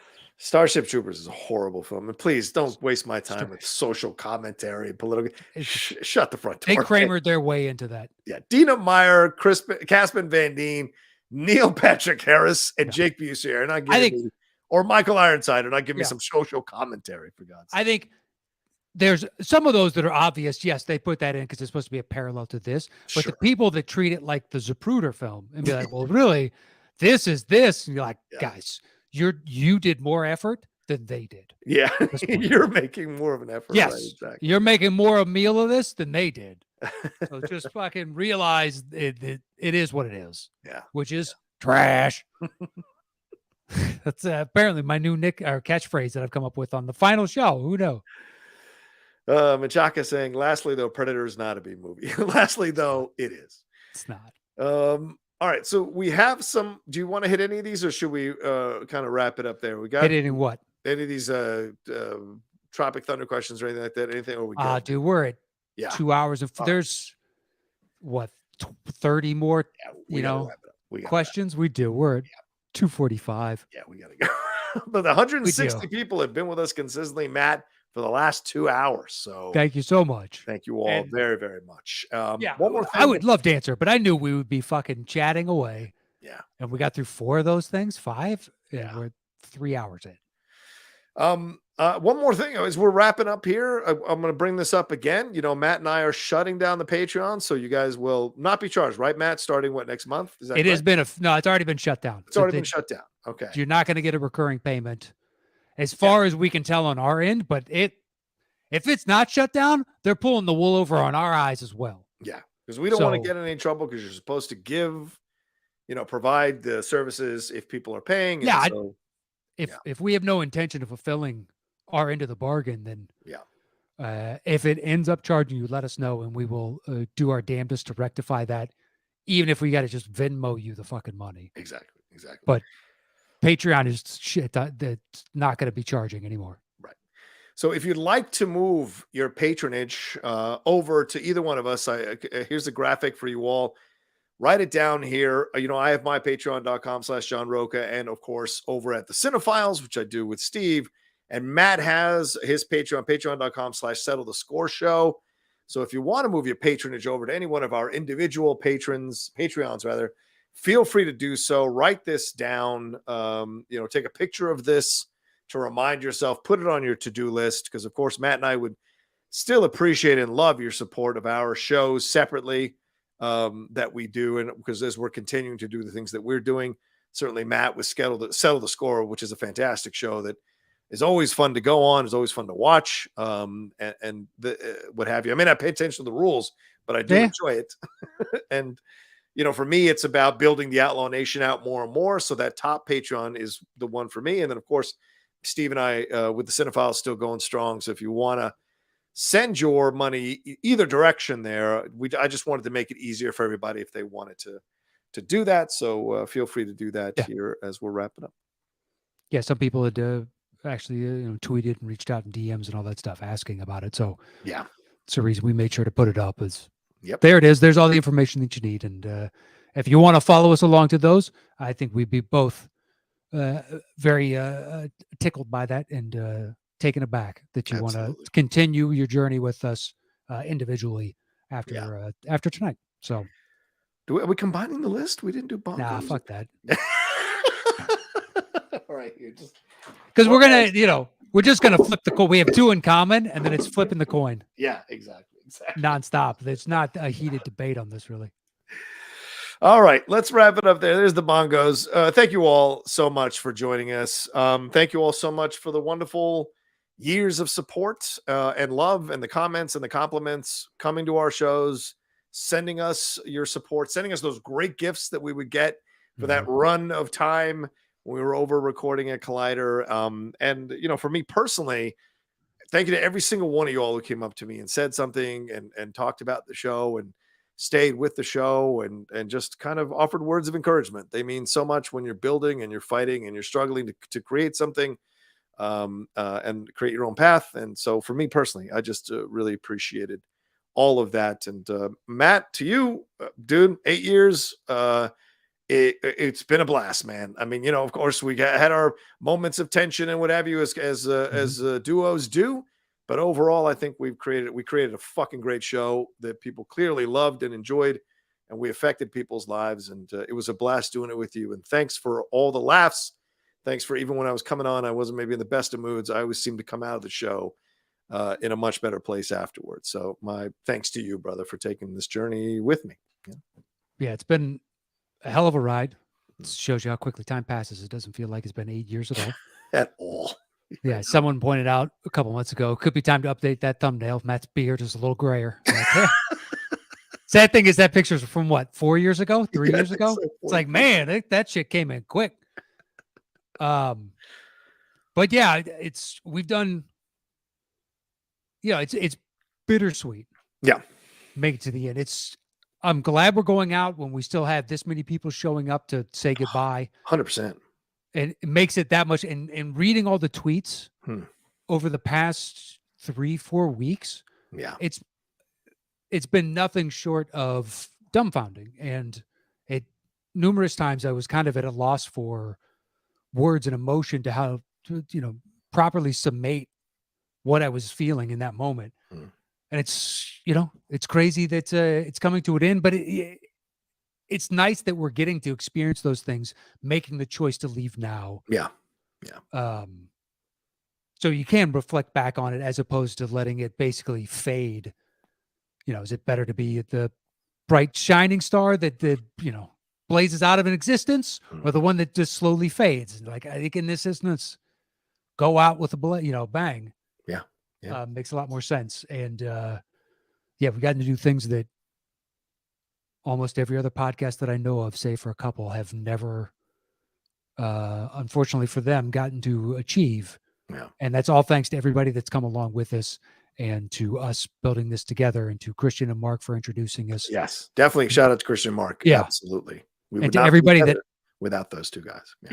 100, never in a million years. Yeah. Or never. We don't have any friends in common. We never would have met outside of those two. Yeah. But then it was like actor friends versus comedian friends. And I never met any of Mark's actor friends or Christians. But yeah, and everybody that helped us behind the scenes, and our thanks to, we can't extend it to every one of you individually, but just know that we both sincerely mean it when we say thank you. And my thanks to you as well, John. It's been a wild ride. To say the A least. wild ride, yeah. Ups and downs, goods and bads. Of course. And now we're going to have that Daniel Plainview type of ending. So I'm seriously at your fucking front door. Finally. And Finally. just so you guys know, next Tuesday, look for my new show, The Top X. X Nation. X Nation. Put it together. But yeah, it's been a blast.